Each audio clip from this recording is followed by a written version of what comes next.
7, 6, 11, 5, 9 and 20 miles today, 4, 11, 17, 32 the day before. Boot, boot, boot, boot. Well, folks, Unregulated podcast episode number 3. Really excited for this one here. I am joined today by retired Army Sergeant Konrad Ludwig. Maybe he says it Ludwig, right? If you're going, I go with the full American Ludwig. Yeah. Ludwig. All right, Konrad Ludwig. We're talking today about a book that he wrote. Konrad is a combat veteran of Iraq War II. Went over there around 2008, saw a lot of action, and he wrote a really excellent book called Stryker, The Siege of Sadr City, or is it Sadr City? Sadr, I think, is a pronunciation, yeah. And it's really a fantastic story. You get, perspective, from his point of view, everything that goes on. And it's not just a book. Like, find this on Amazon, 4.5 stars, 900 reviews. If you ever look at a book on Amazon, like 900 reviews is unheard of. It's really an excellent piece of writing. And another reason I'm excited to talk about Konrad is because I know him. Konrad and I met during our time at Hillsdale College. We had some mutual friends. Yeah. And we have some similarities. We're both Californians. We're both into armchair and econ. We love Mises to pieces. Yeah. He's at least my height, probably taller and twice as wide. I think doorways are a struggle for him to get through. He's a real Viking of a man, traces his lineage back to Ragnarsson himself. Like, and I mean, he's just a incredibly good company and has a wealth of knowledge that just makes him a great person to talk to. So I'm really excited. Yeah, man, I'm really excited. Yeah, everyone who's listening to this, you sort of have an advantage because if you get this book, and you should, and you read it, it ends. But if you're listening to this podcast, you get the rest of the story. Yeah. So that said, Konrad, how's it going? Yeah, it's going great. It's going lovely. I just had a little daughter, and she's 2 weeks old. She's in the other room sleeping with mom. Sweet. Awesome. Happy to get you to myself for a little bit. Okay, so I want to get right into this. So you serve in Iraq, you're in the Army, you're from Pasadena, California. Well, technically, I'm from La Cañada, California, which is a really tiny town right next to Pasadena. But I tend to tell people I'm from Pasadena because nobody really knows where La Cañada is. Right. I say Santa Cruz instead of Aptos. Yes, people know that, Santa Cruz is where The Lost Boys was filmed. So everyone knows that. Tell us a little bit about like your family, your upbringing, what life was like growing up and like sort of leading up to, your last couple years at high school and before you, made the decision to sign up for the Army. Yeah, man. So, like I said, I grew up in La Cañada, California. My mom was a doctor. She worked for public medicine at the county hospital in LA, and it's a pretty well-to-do town. I think like the stats were that it's technically per capita has like a higher income than Beverly Hills, but that's also because it doesn't have a sewer system. So there's all this stuff about it. It doesn't have high density housing and whatever. But it's known for being a place where a lot of Hollywood producers and a lot of real estate agents and a lot of rocket scientists live, right? So it's pretty upper middle class, or just upper class, if further up the hill you go, right? And I went to public school right on the border of Pasadena, and had a really troubled youth. And so I definitely was not. I think most of the kids that went to my high school, the kind of kids get like 4.0s and go on Ivy League schools, and I was definitely not one of those kids, right? So I was like a kind of an art nerd, kind of a choir nerd, also played football, so it was a fun mashup. And then right about my junior year, I was failing everything except for art and football and choir, and hated school and wanted to do something else with my life. And concurrently to that, America had recently invaded Iraq. So I joined in 2005. Iraq was obviously invaded in 2003, I think. Wow, it's been a while. And 2004. Yeah, 2003, because Afghanistan's 2001. And yeah, I have a book on the shelf back here. It's called the winner of the 2003 Iraq oil war. So yeah. So it's what is it like? Everyone has their where were you when Kennedy was shot for the boomer generation, as the kids say. But like for us, it's where were you when 9/11 happened? And I was in the 8th grade, and was in history class. We watched the towers fall. Well, first I woke up for the first tower getting hit, and then I went to school, and then I watched both towers fall at school. And then they sent us home because the Jet Propulsion Laboratory, which is the NASA's like offsite mission headquarters, is like right up the hill from our high school, and they were worried that might be a target. So yeah, that kind of kicked it off, and there was this really big patriotic moment at that time. A lot of flags were waved. I remember going to school for like 2 weeks just with a big American flag out of my backpack, and like a lot of people, my parents were leaning conservative at the time, and so they're now pretty demonstrably conservative, right? But they were leaning conservative and generally supported the war in Iraq, and I also supported the war in Iraq, and but also not just because of like 9/11. I think obviously this precipitated it. There's tend to get conflated. So there was the invasion of Afghanistan for fighting Al Qaeda, and then there's the invasion of Iraq for whatever. Which we'll talk about later, right? But like I supported it at the time, and very convictedly for a long time. And then I turned 17, and I was obviously feeling out of school, and I didn't have anything to do, and I wanted out, and I found a way out. So I tested out of high school, and California had a really easy exam to do that, and then I joined the Army because I figured, if I was 17, I was fit, I was healthy, I believed in the cause, and if I'm not going, then who else is going to go, right? So it's just a really put your money where your mouth is. Like, if I really believe this thing, I should be willing to go. So that's kind of like the rational answer. I mean, the emotional answer is the same reason why I think most men go to war, which is it's a grand adventure, and I got to fly across the world and play with a bunch of big guns. So that was pretty fun. Right. But yeah, from there, went to basic training, ended up at a unit that had just come back from Iraq in Fort Lewis, that at the time was the 1-5 Infantry. They're called the Death Masters of the 25th Infantry Division. We reflagged to be the first squadron, 2nd Stryker Cavalry Regiment, which was sort of like a dragoons regiment from Civil Wars, reactivated. So the idea was that we were infantry mounted on whatever. I'm getting kind of technical, but so we reflagged, went to Germany. Our mission there was to kind of show off the Stryker for NATO allies, and then the troop surge happened, and our unit got called up to fight in Baghdad because we specialized pretty much, we weren't like a special operations unit, but our training and our specialty and our capabilities were very uniquely suited for urban combat. And so we went to Baghdad, and we were assigned basically on the front line of a place called Sadr City, which was more or less the Wild West. It was denied territories controlled by the Jaish al-Mahdi, also known as the Mahdi Army. And then the rest of the book, that's the lion's share of the book. So I kind of just blitzed through the boring part of the book, which is like the first. There's some really fascinating parts leading up to your actual deployment. I'll get to that in a sec. Yeah. So maybe this is an American thing. I know you spent some time in Germany, both as a kid and when you fly out, right? You go and train with NATO in Germany before going to Kuwait and Iraq. But is this an American, aspect of our culture, which is we tend to be very military focused, right? Everyone can think of someone in their family, maybe even their immediate family, who has been in the military in some capacity. So for my dad, he was in the Marine Corps. His brother was in for a little bit. I think he broke his ankle in boot camp and, got booted out. But, my mom's dad was, Air Force pilot.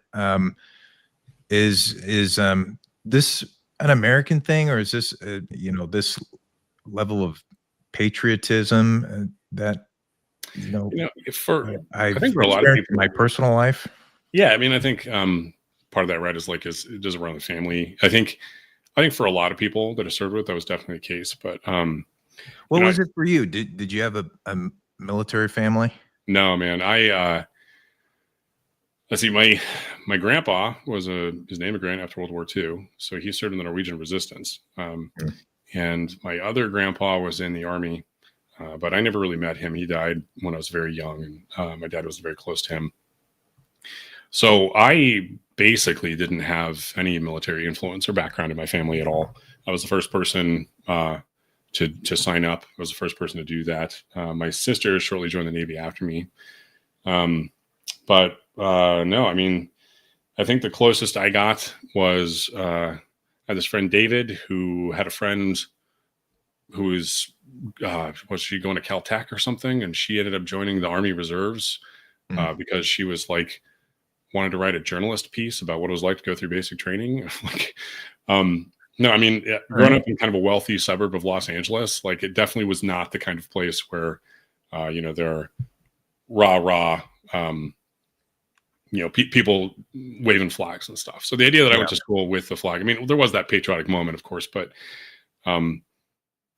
very few people that I served with had my kind of background. But that being said, though, I would say that kind of a misunderstanding about the infantry in particular, because I ended up joining the infantry, was because I wanted to play with guns and well, it's more nuanced than that. But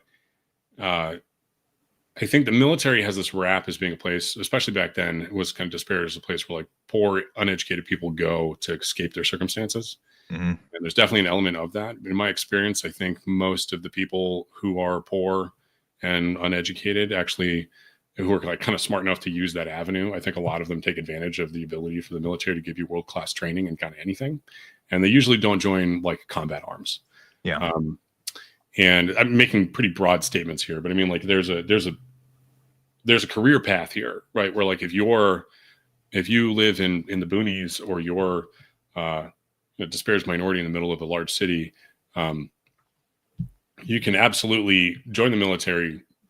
If you have the chops, you can become like a helicopter mechanic, right? Do 3 years as a helicopter mechanic, and then you're an ASC certified helicopter mechanic who is certified to work on heavies. And then like that's a 6-figure job, right? Yeah.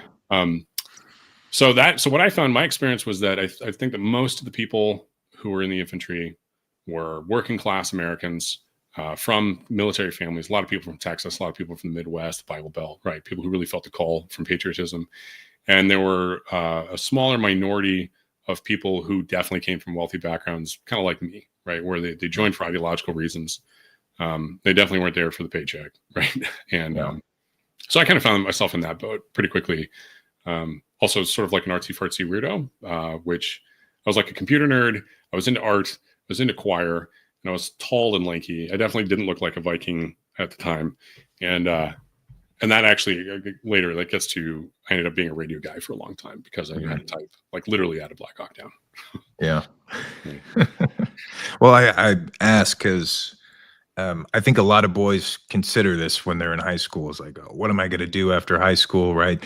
I was sort of in the same boat as you. I was a terrible student in high school.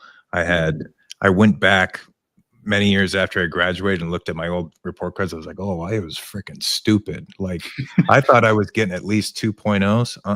I wasn't. I didn't break 3.0 until like my junior year. And that was like, I made up for it in my second semester or something like that. But for me, it was something I considered. A lot of my friends ended up going into different branches. And I'm a little bit younger than you. I was in kindergarten when 9/11 happened. I didn't graduate high school until 2014. So, and we're both still millennials, but I was born in 96. I'm the last year of the millennial generation. So there's some differences between us culturally, experientially, I guess. We did not have honorable motivations in considering joining the military. And I was curious to ask whether that was common. I mean, honestly, we had pretty wicked views about why we wanted to join. And I think it would have been really bad for me had I done so. I don't know what kind of person I would have turned out to be. But is that something that you saw? Like, I mean, I did not have the best friend group. So this isn't, necessarily a good sample, but 2 of my best friends got kicked out. And two of my other best friends, stayed in, and one of them was, comedian, class clown, came back, was serious and unfeeling. And I was like, you're not, what happened? Right. So I want to get into that a little bit later, but what's your like first impression? Was it Yeah, no, I mean, honorable intentions, pragmatism, mixed bag, what? well, you know, yeah, like anything, I think I think the underlying detail about joining the military generally, especially in America and especially the modern military, is that you are signing up for a subculture, right? Like whatever you think it is, it's not what you think it is. It's like you literally live in your own bubbles. You have your own communication styles. You have your own culture, like your cultural icons. Like you basically kind of leave the American cultural zeitgeist and you kind of become this other in that context. And within that sphere, right? I mean, it's a grab bag. You meet people from all walks of life. You like people from big cities, people who grew up super poor. There's this one guy that I knew who grew up like in the panhandle of Florida and like didn't have front teeth, right? Just literally Appalachian poverty. And then also people who grew up in South Central. Yeah. And then on top of that, you get people who, like some of our officers, right? We're like the children of millionaires. And like, if they leave, they're going to go become, business owners or something. And, and everybody is just together. Right. And at that point in time, because if I had to generalize, I would say that like by the time I was actually able to join, I was 17, my parents had to sign a waiver and like, let me go.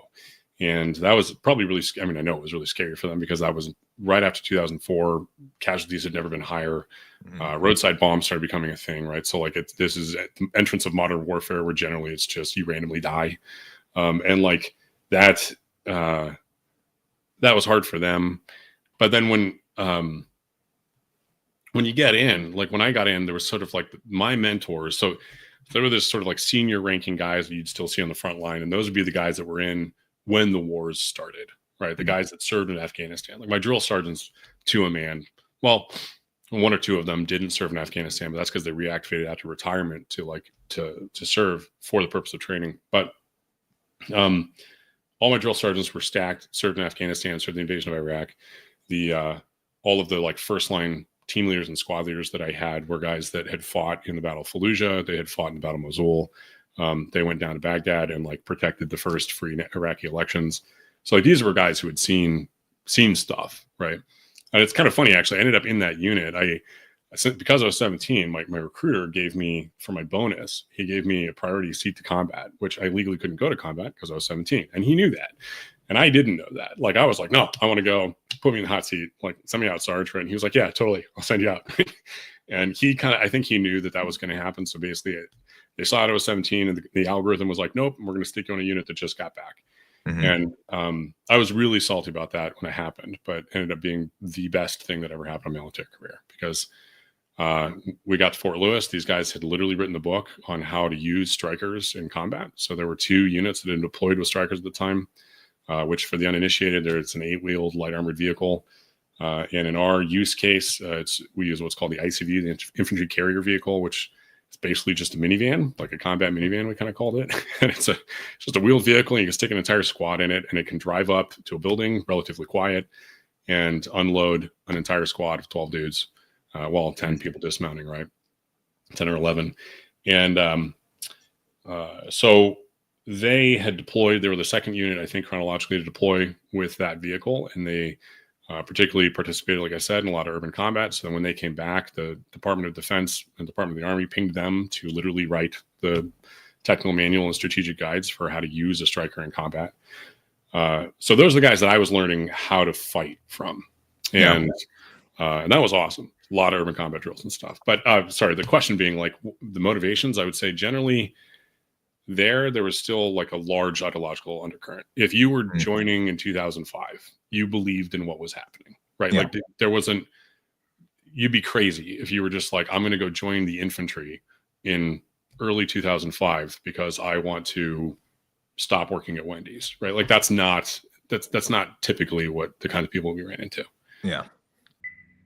Let me get this straight. You're like 20 minutes into this episode and you're not subscribed to our YouTube channel. You can fix that by clicking that little subscribe button and the bell. All of our videos will be sent to you on your YouTube channel, and you can watch other episodes of this podcast like this one that I just did with Wisconsin historian Andrea Nolan. But I'm announcing today, I have just created a special YouTube channel for this show. If you go to my bio page, click that YouTube button, it takes you straight to the Unregulated YouTube channel where I will upload all of these episodes. You can get them all in one place. But since you're on the MacIver Institute website already, go to the top right, hit that donate button, and please give us whatever you can. Even if it's just $5, it all helps. Let's get back to the show. Let me go back to when you were talking about being shipped out to Washington after basic training. This is sort of like the first point in the book where you undergo a bit of a change in your thinking and how you feel about things. You're practicing jujitsu with someone. Can you tell us about that experience? Yeah, sure. So the Army, Marine Corps also, probably at this point every branch, their technical term of art for fighting is like hand-to-hand combat is just, Army combatives, which is basically some sort of mixed martial arts largely informed by Brazilian Jiu-Jitsu. And because we're the infantry, for the uninitiated, the infantry's job is to close with and kill the enemy by means of fire and maneuver. Our job is to have the guns, pull the triggers, and fight the bad guys, right? And an essential part of that is to be prepared for hand-to-hand combat. And so every week on a Thursday, we would have sergeant's time, which was just combatives training. And that mostly was just pretty much 80-90% sparring, until blackout or tap.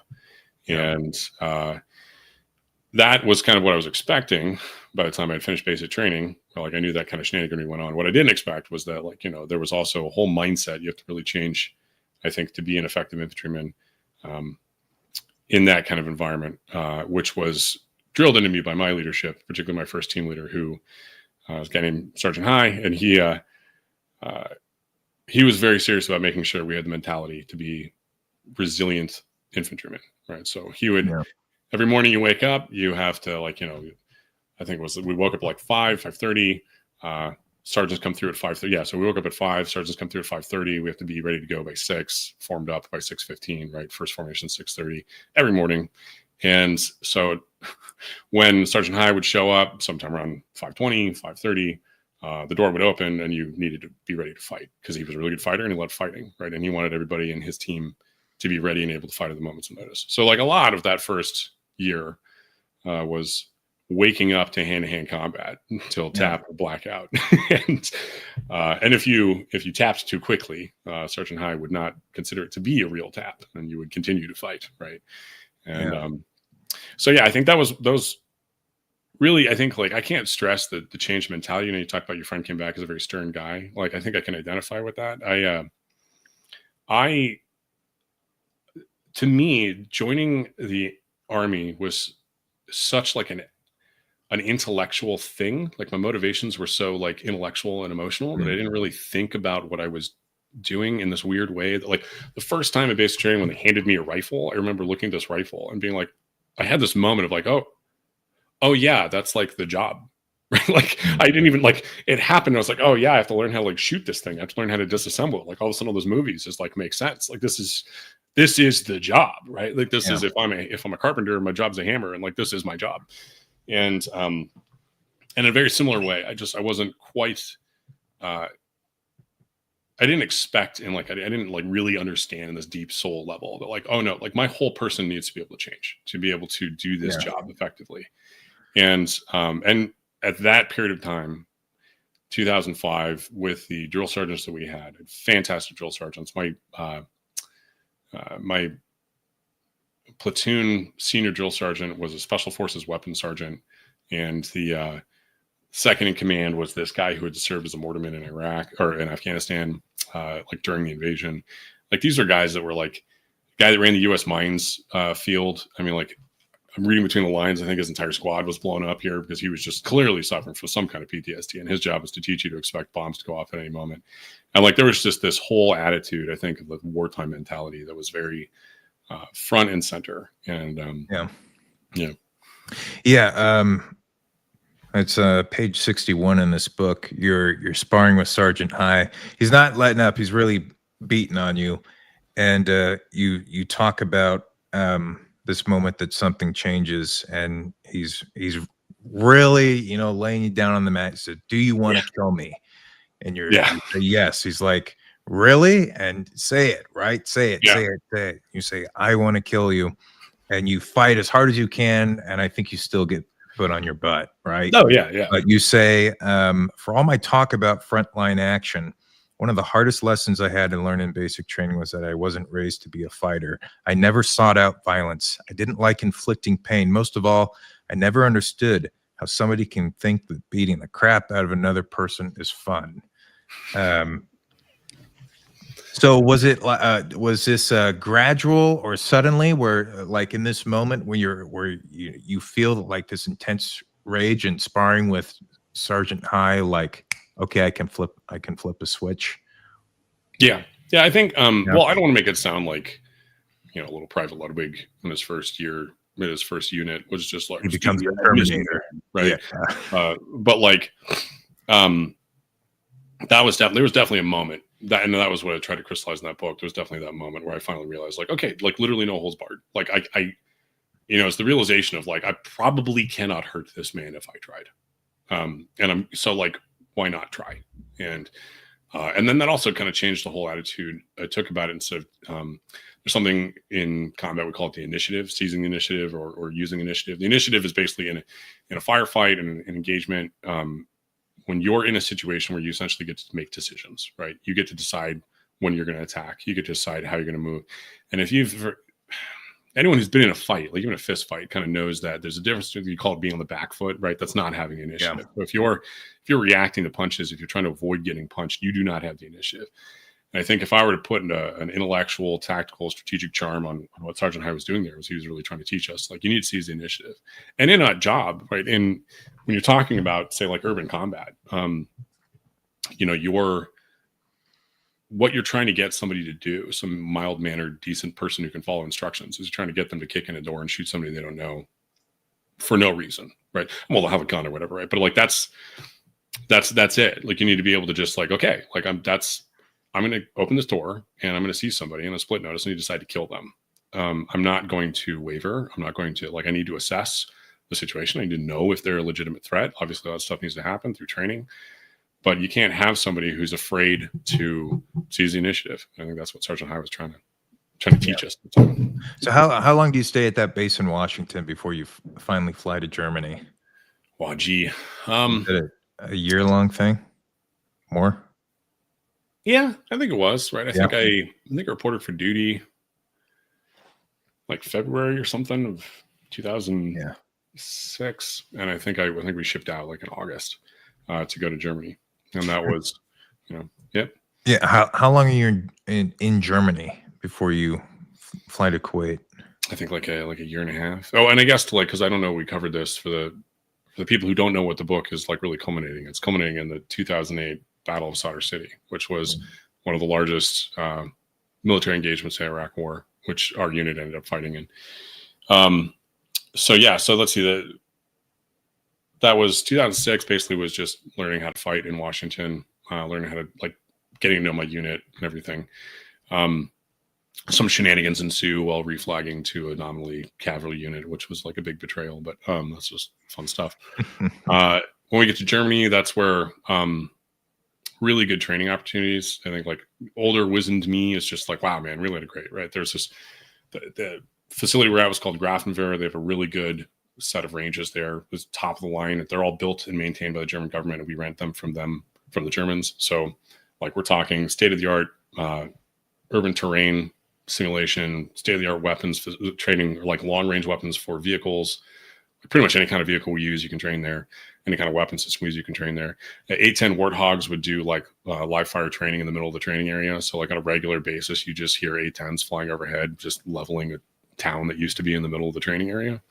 And then we did longer training missions down to a place called Hohenfels, which is in southern Germany. And that's this giant, it's like the size of, I don't know, it's kind of hard to put like a finger on it. It's a very large training area. It has something like 3 whole cities in it. And when I say cities, I mean like they've actually built small towns with 20 some odd buildings that are 3 or 4 stories tall.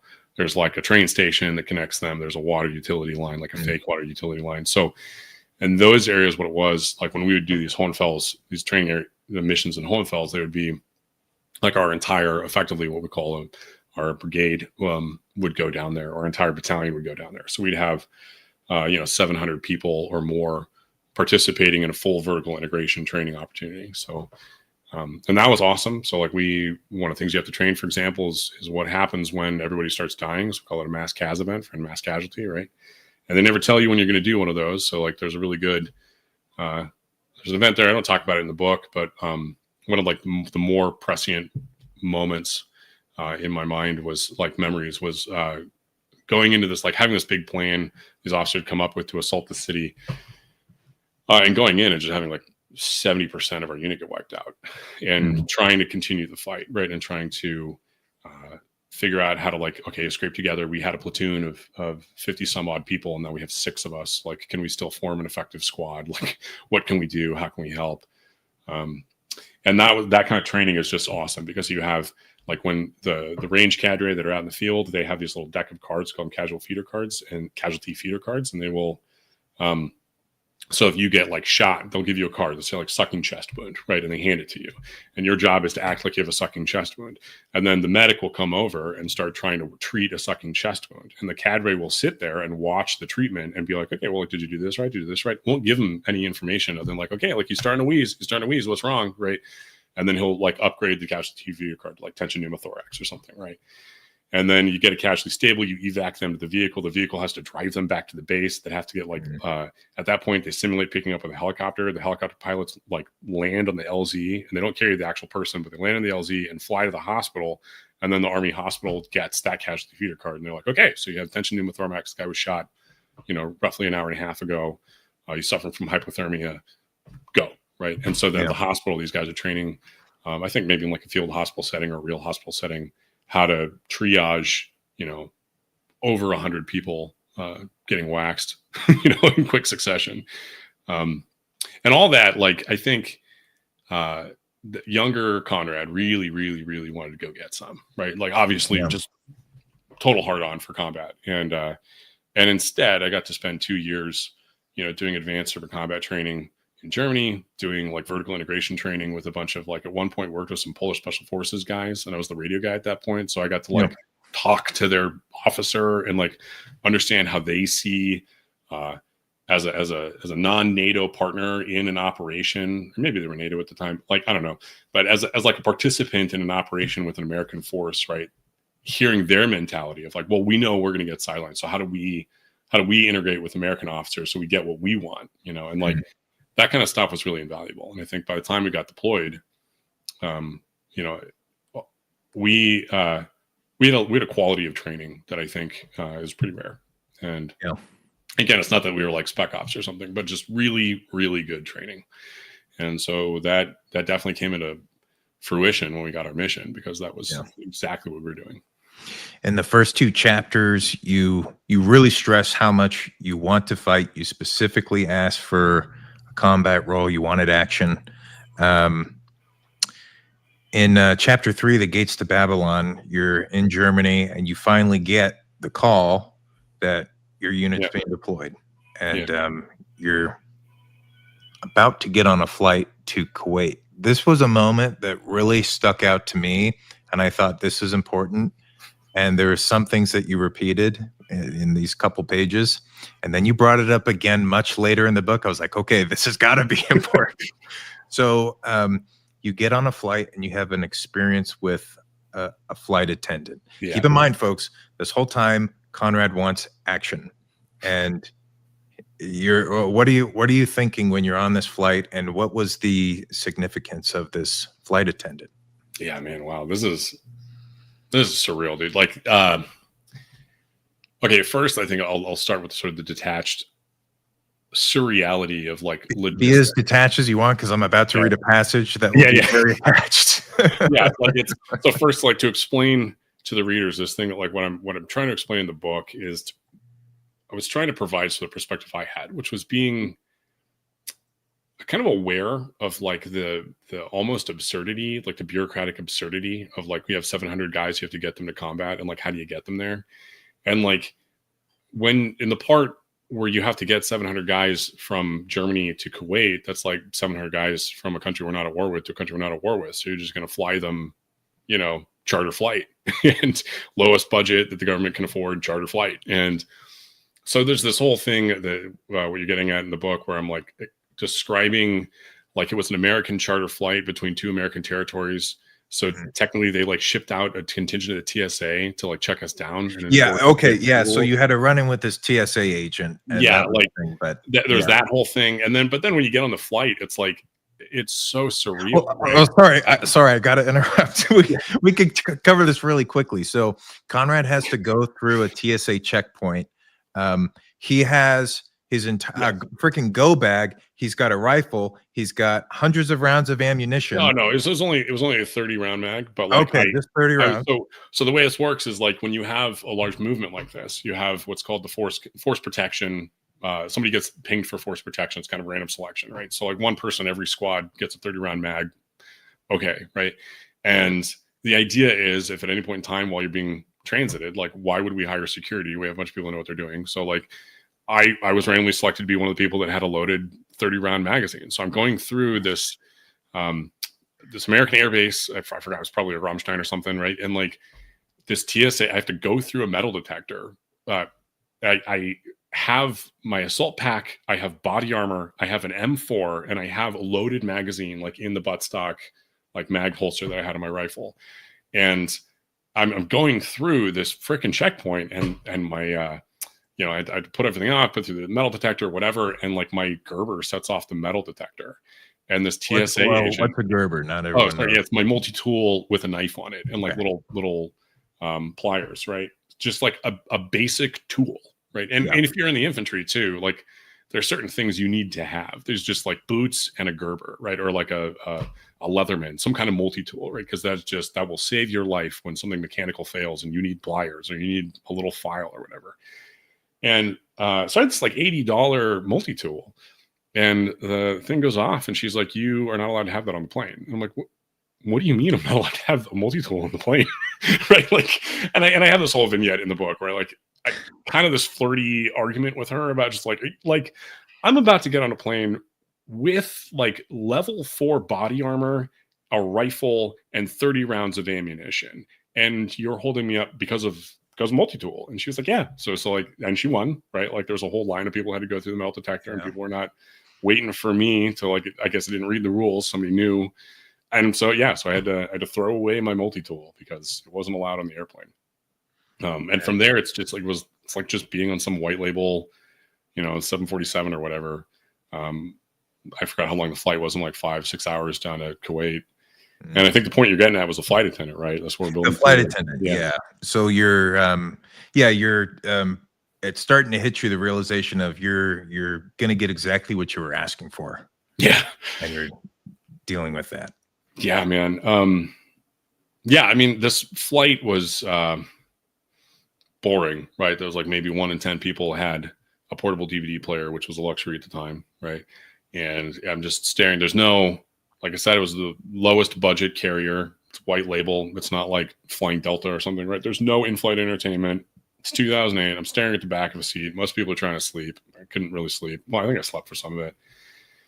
Man, there's this flight attendant who just like, I'll probably cry. Like, just remember this because it was she was such a beautiful soul, right? She just one of those people, like she was acting like a flight attendant on some wonderful first class flight, and she was treating everyone so lovely. And she just like, there's a lot of testiness going on, people yelling at each other, right? There's like very specific esoteric instructions on how you like pack your body armor under the seat in front of you, and like what direction to point your rifle, and there are people who are like holding up the line. It's just all this stuff has to happen very quickly, and like we don't have room for tomfoolery.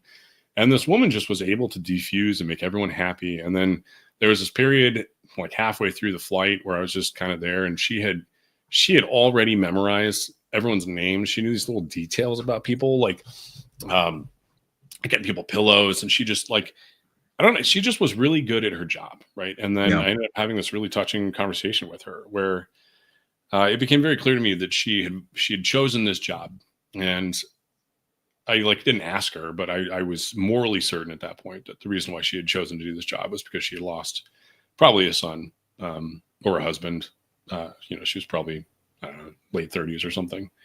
Yeah. And she had lost it. Clearly the conflicts had claimed somebody important to her, and Right. and that really hit home. Just like, oh, I'm going to get off this plane and I'm going to be one more step. Then we get in the combat flight, actually flying into Baghdad from Kuwait. Yeah. One thing you mentioned, so you talk about how beautiful she is, and she's beautiful in two ways. She's attractive, physically, right? She's pretty. Yeah. But as you're talking to her, she's also, as you said, like she's warm, like she's a doting person, and she's kind of acting like a surrogate mother for you. And what you say in the book, you have this conversation with her, and this great conversation, and she explains, why she's doing this, and I'm trying to make the experience so pleasant for everyone. You say, as she walked away, I had a picture in my head as clear as crystal. It was of a son who'd been shipped off to war to die. It was of a mother who had lost the most important thing in her world. It was of her becoming a flight attendant so she could save her soul, so she could have 1,000 surrogate sons, so she could care for them like she hoped her son had been cared for, give every one of us a glimpse of our own mother, and remind us what we were fighting for. I wish I could go back in time and kiss her, give her a great big bear hug, and hold her while she cried. I wish I could thank her. As I read this, I knew exactly what you were talking about. I think every man, every boy, always loves his mother. Yeah. And every once in a while, you come across a woman who is just like your mom. Yeah. And even though this woman may not have resembled your mother, in appearance, all good moms are the same. Yeah. Right? They all do the same thing. They all love their kids. They protect them. They look after them. They comfort them. And I thought it was a beautiful moment in this book. And it's, one that I've shared, and it's one that I get a glimpse of when I fly. I have layovers in Dallas, and I always get some sweet Southern woman as a flight attendant, and I'm just like, God bless the South. Thank you. Thank you for making these wonderful women. And it's a beautiful thing. Like, only a woman could have done that for you. Yeah. Only a mother could have done that for you. Yeah. And it's obviously impactful. It made it into the book, and it comes up later. I don't know if you have anything to add to that, because I don't have a question, but I think it's kind of fun looking back on the book, right? So for anyone that decides they want to go buy the book, there's like I kind of made a new 10th anniversary edition. I cleaned up a bunch of stuff, and and it gave me an opportunity, because I was retypesetting it, reworking it, and editing it, and gave me an opportunity to just revisit this thing that I honestly had written. I think it consumed a lot of my life for a long time, and I think the greatest blessing was I was able to just kind of put it down and move on. And I remember when I was writing this book, right, there was the way it started was honestly just therapy. Actually, I'm going to tell this story because this is really funny, and I think people get a kick out of this. Like, how this book came to be is pretty funny.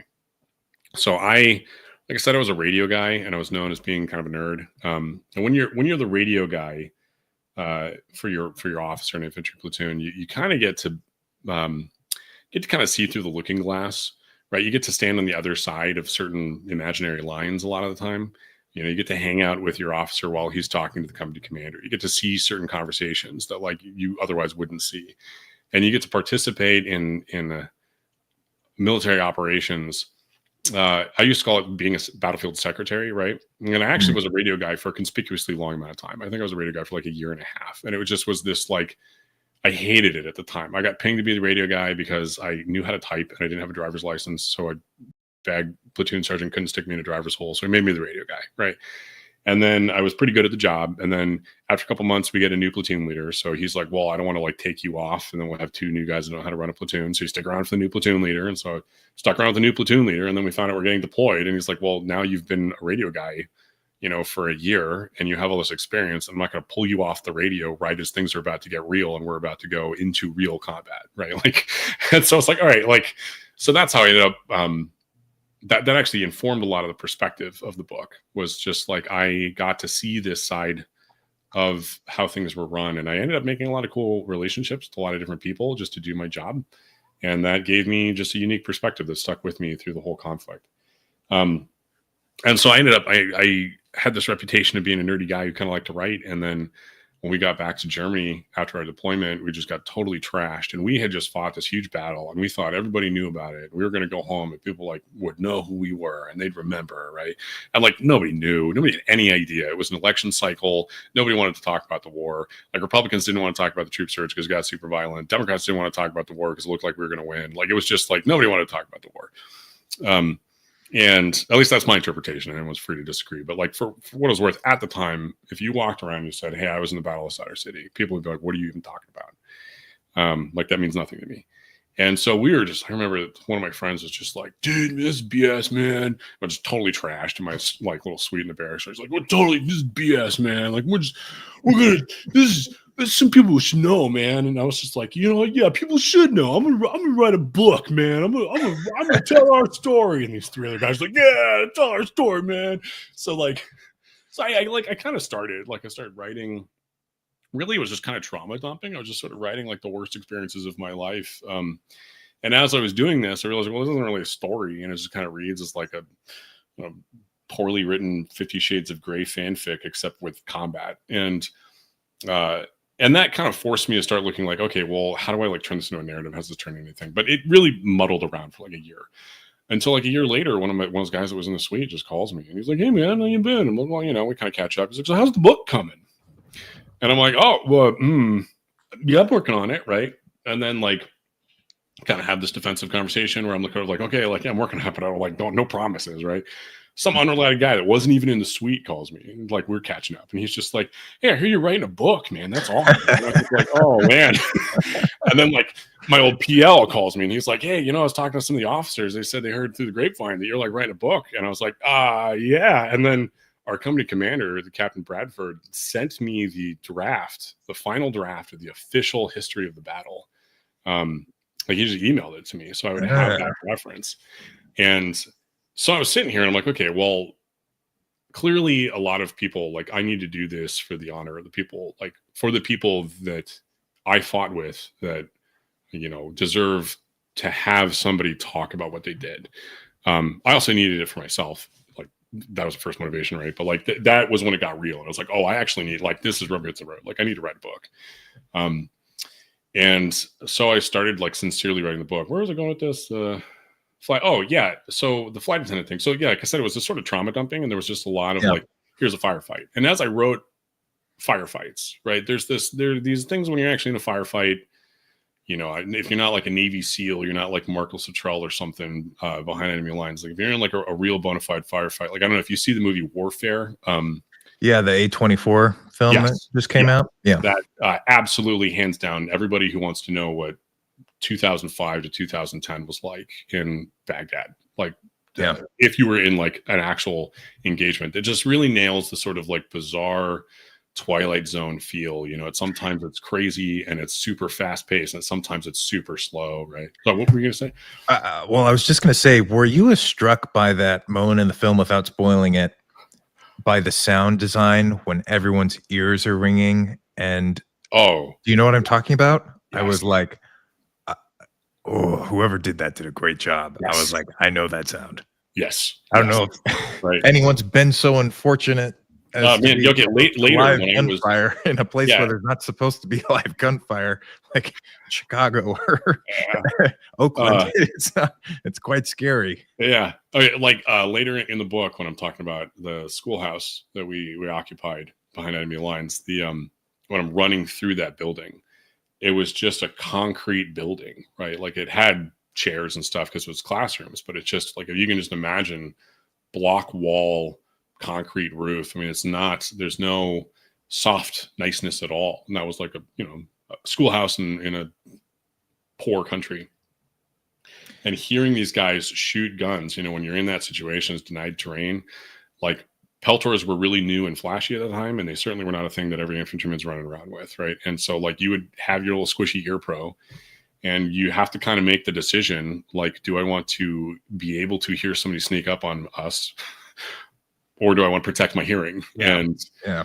so, you know, running through this building, just like, oh my gosh, your ears just ringing. And that movie really nailed that. Yeah. But this isn't about that movie though. I mean, highly recommend that movie to get like a visual auditory tone. They nailed it. But Yeah. but anyway, but what I was saying is that like when I would write these engagements or talk about what we did, I noticed it just kind of got this boring. We went here and we did this, and we didn't went here and we did this. And that was the thing I noticed in a lot of other personal memoirs, military nonfiction that I've read, even the really, really good stuff, right? Like I think you start taking for granted the sort of way that every firefight, even though they're kind of like similar, is at the same time like a whole different kind of new and experience, like scary experience. And it's hard to like write that. And then I started realizing like all these other, what I really wanted to get at in the book was just like, what did it feel like? And why did it feel like that? And I think that opened up, that was this epiphany I had pretty late in the game when I was writing the first draft of like, oh, you know, like things like that TSA interaction or things like that flight attendant, things like going to the chow hall, right? I think they're so important because I think what I really wanted to do was tell people, hey, this is what it was like. And it mostly was that. It mostly was walking around being super bored, right? It mostly was stupid bureaucracy about how do you even get batteries. Like for some reason, nobody's allowed to get a battery. Well, we could talk about that because, you know, given the nature of the podcast, kind of a centralized production, central planning of who gets batteries led to a lot of people not having batteries who needed batteries, right? But like, yeah, I mean, so I think that's looking back, I think that's one of the things I really like about what I'm really proud of with that book is that I think I did a good job of providing those types of vignettes. Where you're like, hey, like there's this whole life. There's somebody who decides to become a flight attendant on a budget white label carrier to fly people from Germany to Kuwait or from Dallas to Kuwait. Yeah. Yeah. Yeah, it's something that I appreciate a lot about the book because I don't know if you share this opinion, but I get really fed up with the spec ops guys on YouTube who have these 2-hour podcasts where they talk about how like door busting is like always the most badass thing and nothing ever goes wrong because they're so good at what they do and no one's ever scared or you know, stuff like that. It's like you're the most, maybe that's true, right? You're the most highly trained people in the world. I don't know. Maybe you're just like, I mean, sure, right. I mean, like, right. Same thing with like, you know, a Hollywood war movie where it's like, you know, easy company's doing great. And then one guy, you know, he gets shell shocked, right? And he, you know, has crisis and meltdown. But Tom Hanks is, you know, stoic all the way through. Mm-hmm. And, you know, it's great. Like, I'm not knocking that movie, you know, Saving Private Ryan. Yeah, they're great movies, right? That, like, but there's always a nod to that, you know, sort of experience. But at the same time, it is dramatized. Yeah. Right. And not in the same way that a movie like Warfare is. Right. Right. And obviously, literally, it's dramatized because it's acting. But you know. Yeah. But it, you know, like Warfare, I think does a really good job of. I actually, you know, was watching that with some mutual friends of ours, and translating what the guys were saying on the radio, and I really appreciated that. That movie did not tell you what the guys were saying to each other. They just let you hear how they were talking. And it took me back, man. I think like 5 minutes in that movie, I was like, oh yeah, no, I still know how to talk like this. Like I could still, I'd be slow and I'd be out of practice, but I definitely could follow what was happening. I was like, that's super cool.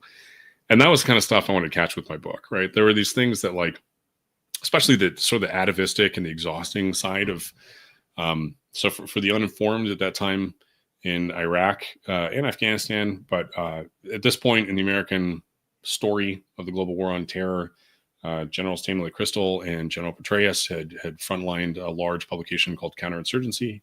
And it was basically the doctrine that we were going to employ to turn around the wars and take over and you know, manna from heaven and everything would work. And a very sensible thing that I agree with is that you have to be out with the people. You know, you have to be out in their neighborhood. You have to be there with them every day for them to trust you. And that's not to say that like before there's another guy. I have a book. Ghost Riders of Baghdad. I forgot who wrote it, but it's of the guy who's in a different unit in like sort of the brigade that we replaced. And he does a good job of explaining like it was like that before they made counterinsurgency TM, right? But there was a strong emphasis on you will spend all of your time out of the wire. And so we nominally lived in this base called Camp Taji that was like an hour north of Baghdad because that was the only base that had the facilities to maintain our vehicles. But in reality, we just lived on a combat outpost 24/7. And we had a 36-hour patrol cycle. And what that means is you would have 12 hours out in sector doing your patrol. You'd come back, clean your weapons, do all your maintenance, do all your recovery, and then you'd sleep for however long you possibly could, do whatever details you have to do, like kitchen patrol or sort mail, get ready for the next patrol. And then you get put on, so that's 12 hours for rest and recovery. And then you get put on 12 hours for QRF, which is where you're basically it's called QRF for quick reaction force. And your job is to stand by. If somebody needs reinforcements, you're the reinforcements. If somebody needs to be randomly driven across town, like you're that guy. If somebody gets blown up and you have to escort EOD out to do a site exploitation, you're that guy, right?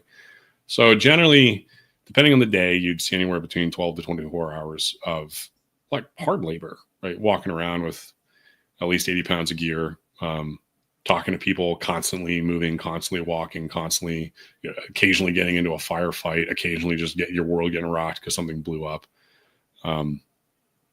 So those are the kind of things I really wanted to capture, not just the like, yeah, sure, we got in firefights and we had some fun stories to tell that like are nice and Hollywood quality, but for the most part, you're kind of just a cop in a really bad neighborhood. Hey, folks. This is not an ad, it is a public service announcement. The MacIver Institute is doing big things for the state of Wisconsin.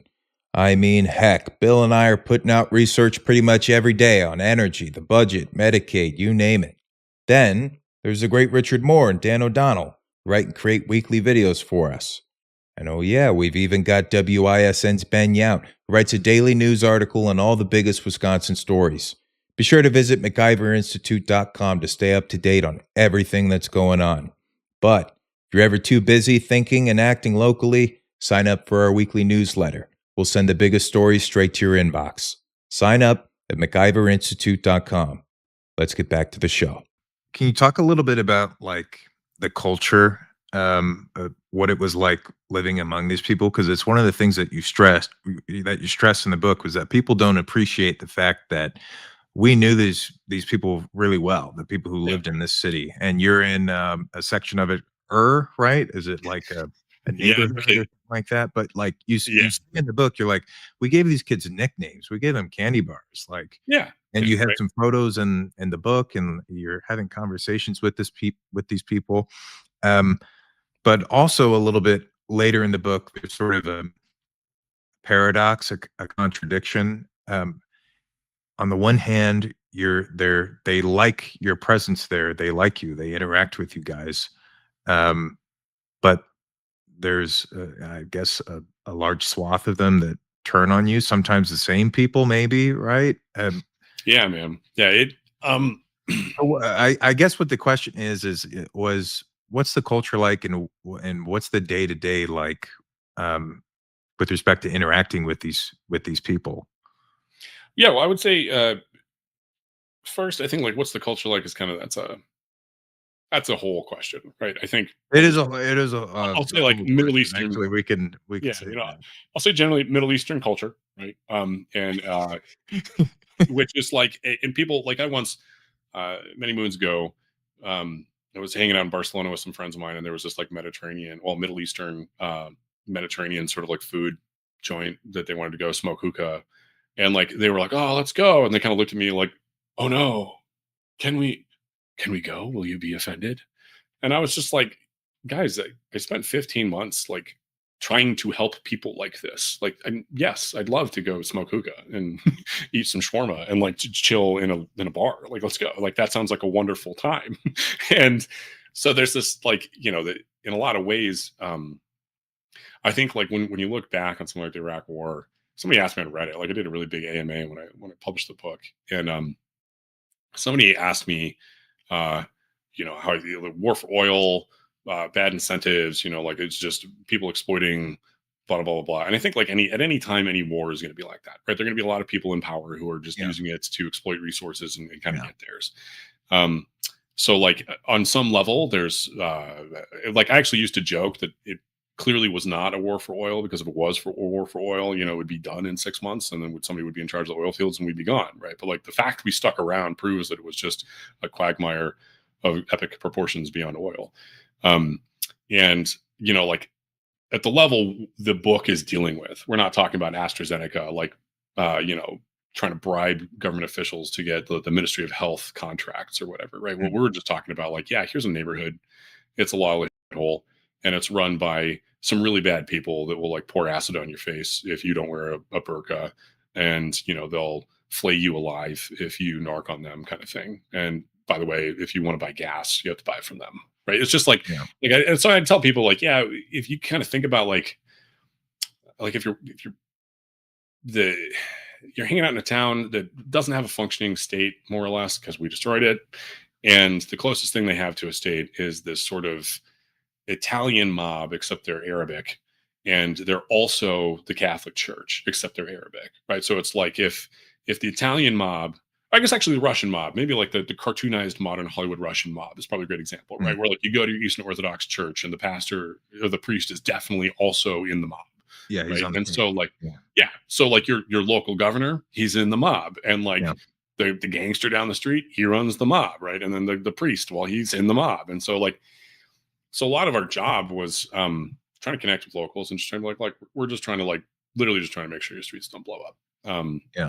Well, on this same vein, it's so on the one hand, right, you have pretty good relationships with a lot of these people, but at the same time, you have you call it the Iraqi army, right? Who you guys are, trying to. It's not really the Iraqi. It's a new Iraqi army, right? Yeah. And one of the things you talk about is that it's riddled with double agents, with absolutely, moles, with members of the Almaty militia, and so well, in our neck of the woods, okay.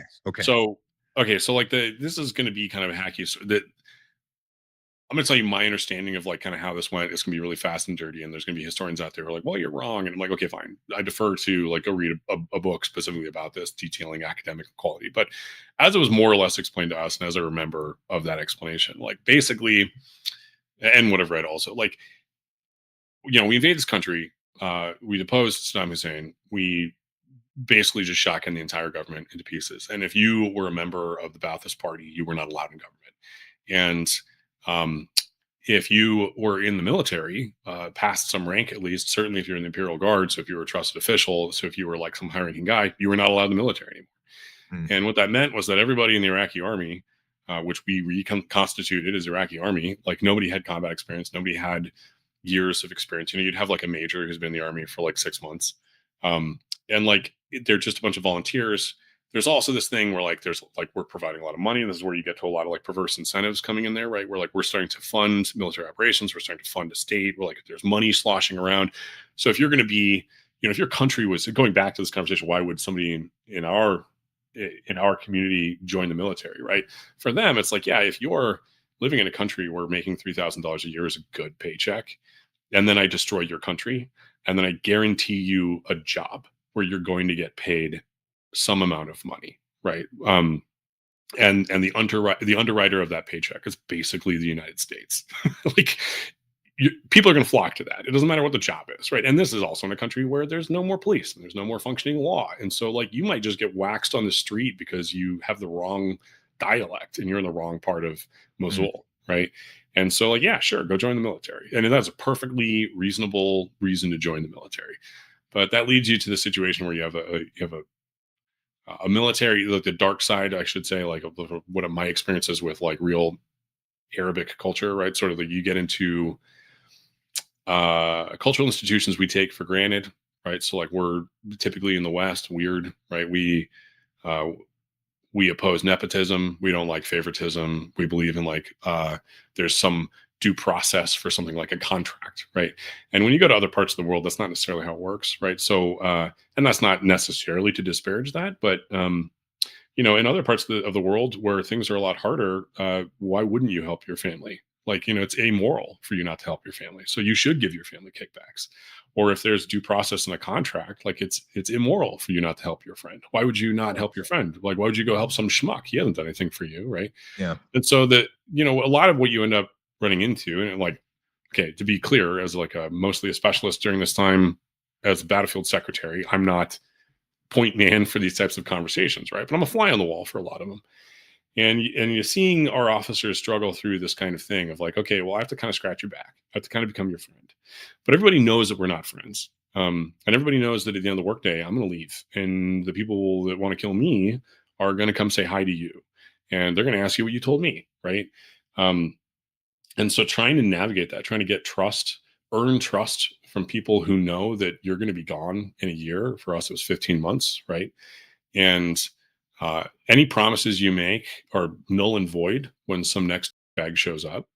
And the people that we're fighting, in this case, the Mahdi army, some of these people have good business relationships with the Mahdi army, right? Some people just sell them falafels. I'm like, that's great. Some people have really bad relationships. They don't like the Mahdi army. They think they represent corrupt, kleptocracy that kind of runs half the government. But they'll cut your throat if you speak up against them. So don't speak up against them, right?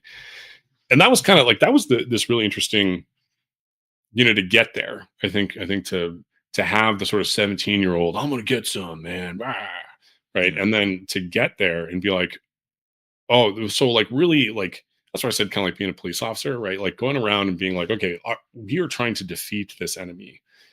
And to us, they're this enemy. They live in the civilian population.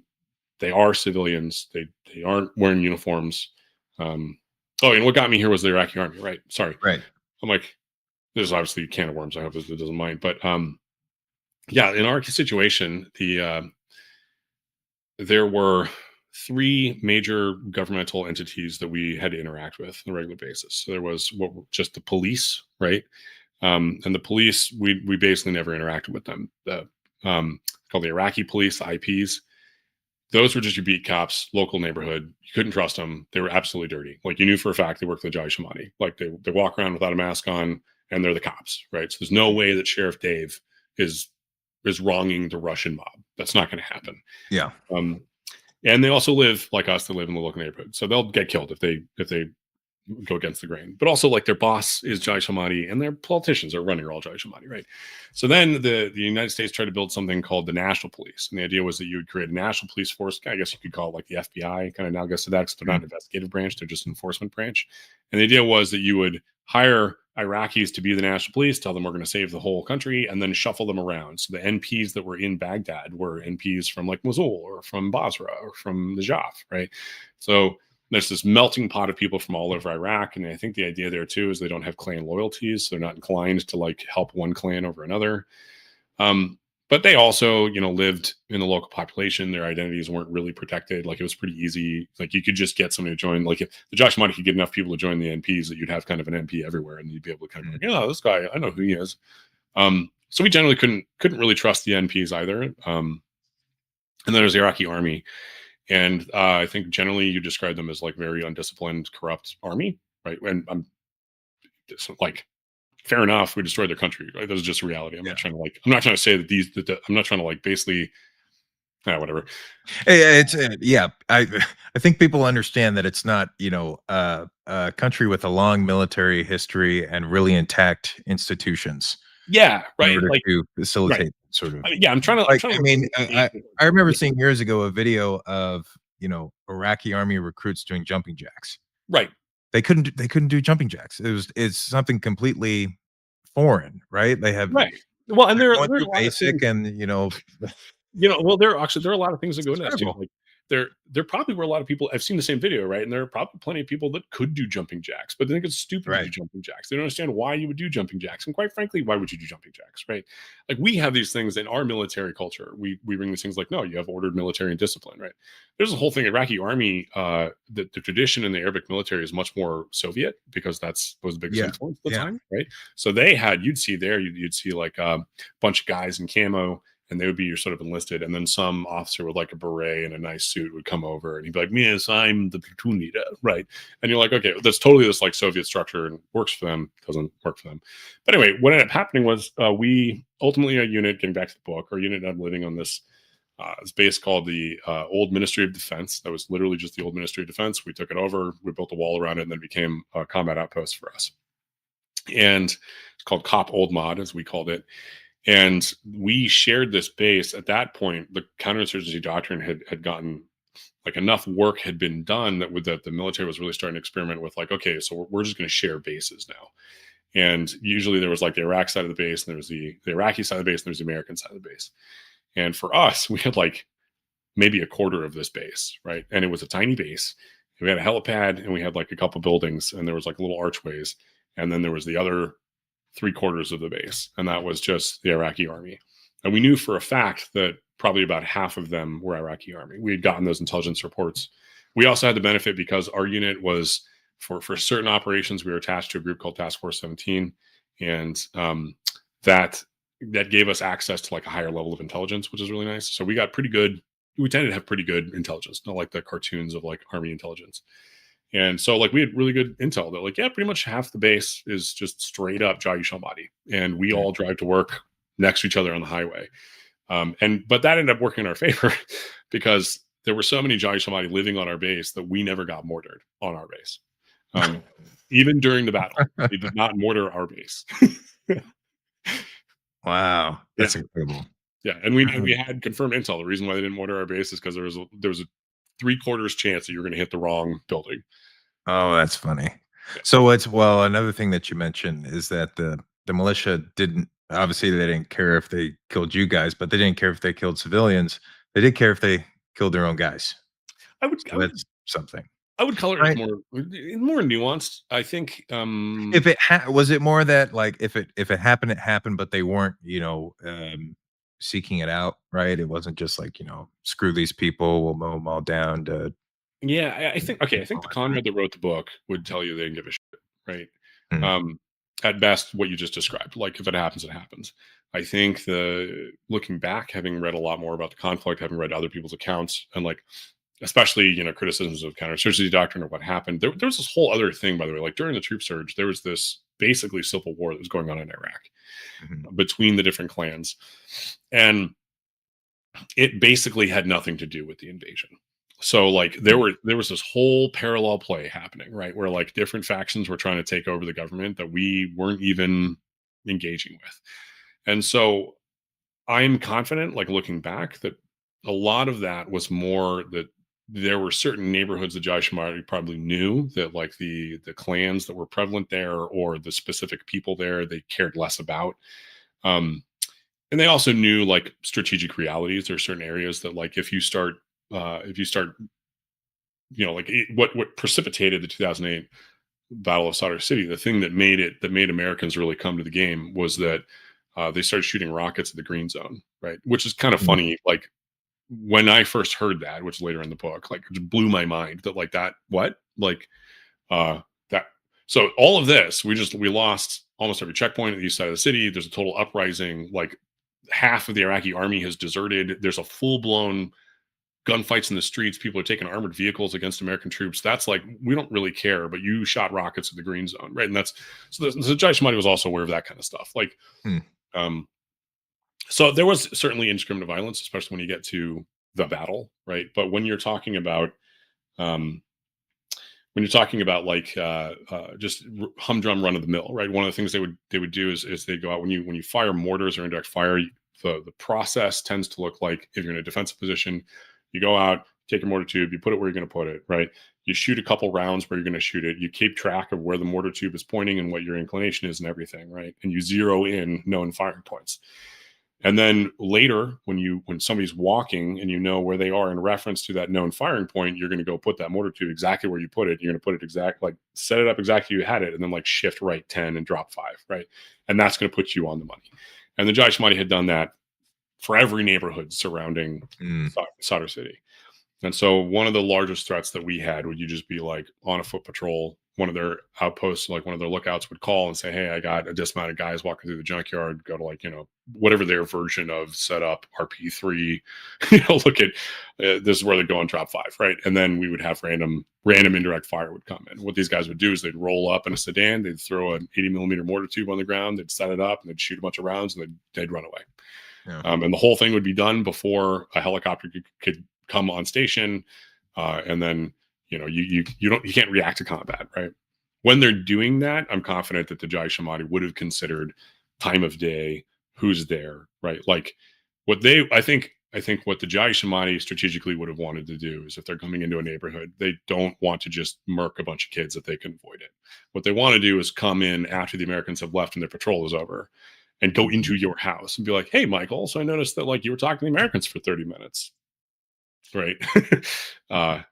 Like there are these stories we heard from people, for example, like kind of casual war crime stuff, right? But like there were certain units that were pretty S tier type units, right? That like when they would interrogate a guy and like the guy wasn't playing ball, like one of the ways you could like enact justice if you wanted to was like give him a water bottle and let him out of your Stryker in a bad part of town, pat him on the back, give him a hug and drive away, right? And just make it look like he got the red carpet treatment.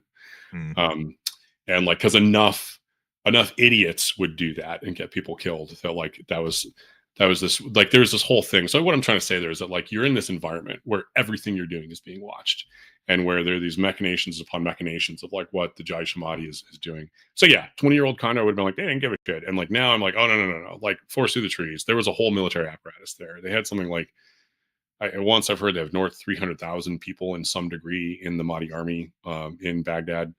And there was also a group within that called the Special Groups, which were trained by the Iranian Kids Force by Soleimani. And those guys were like, those were skilled people, right? World-class snipers, guys who really knew how to do anti-tank tactics, the guys who really knew how to set up ambushes.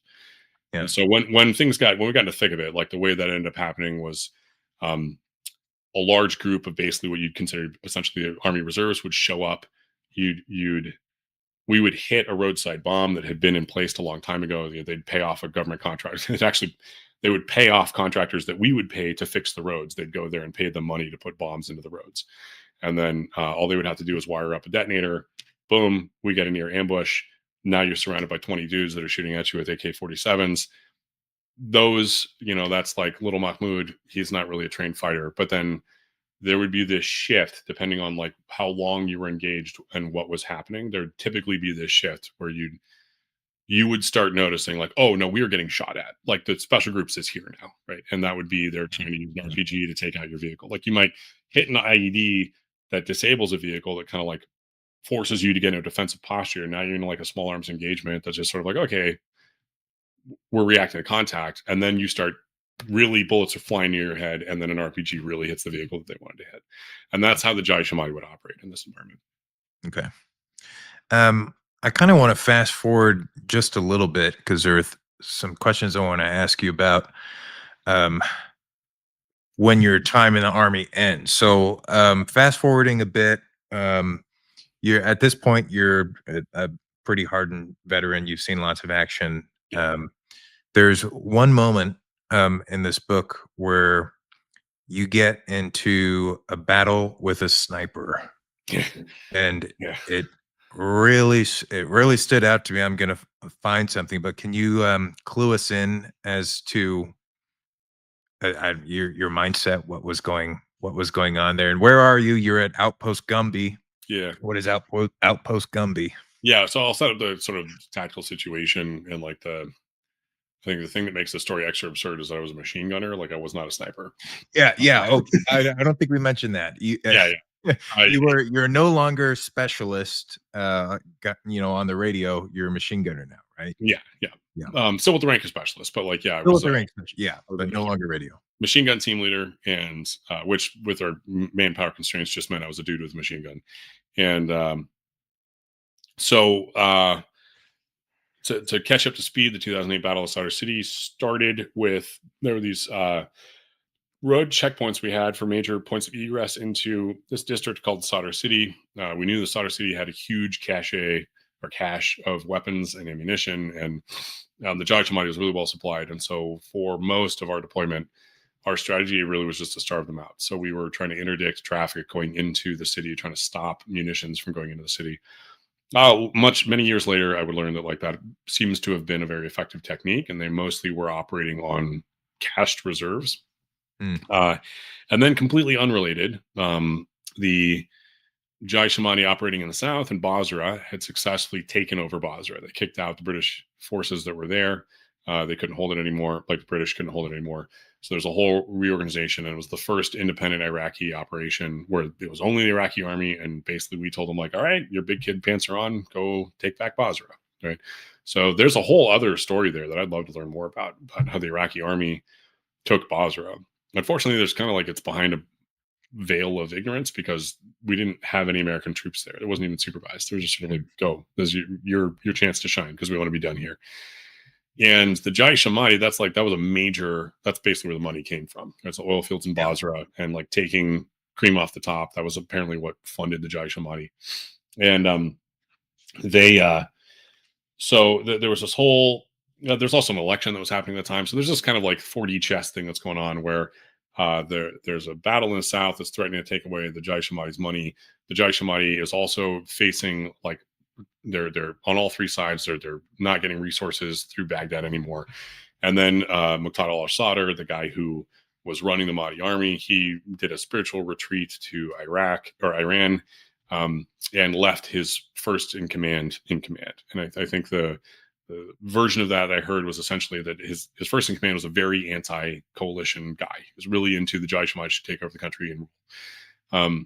So he left that guy to start a huge uprising, and I think the idea was that about 6 months of conflict would go by, and then Muqtada al-Sadr would come back and negotiate peace, and then be the good guy, and then he could be elected as president or whatever.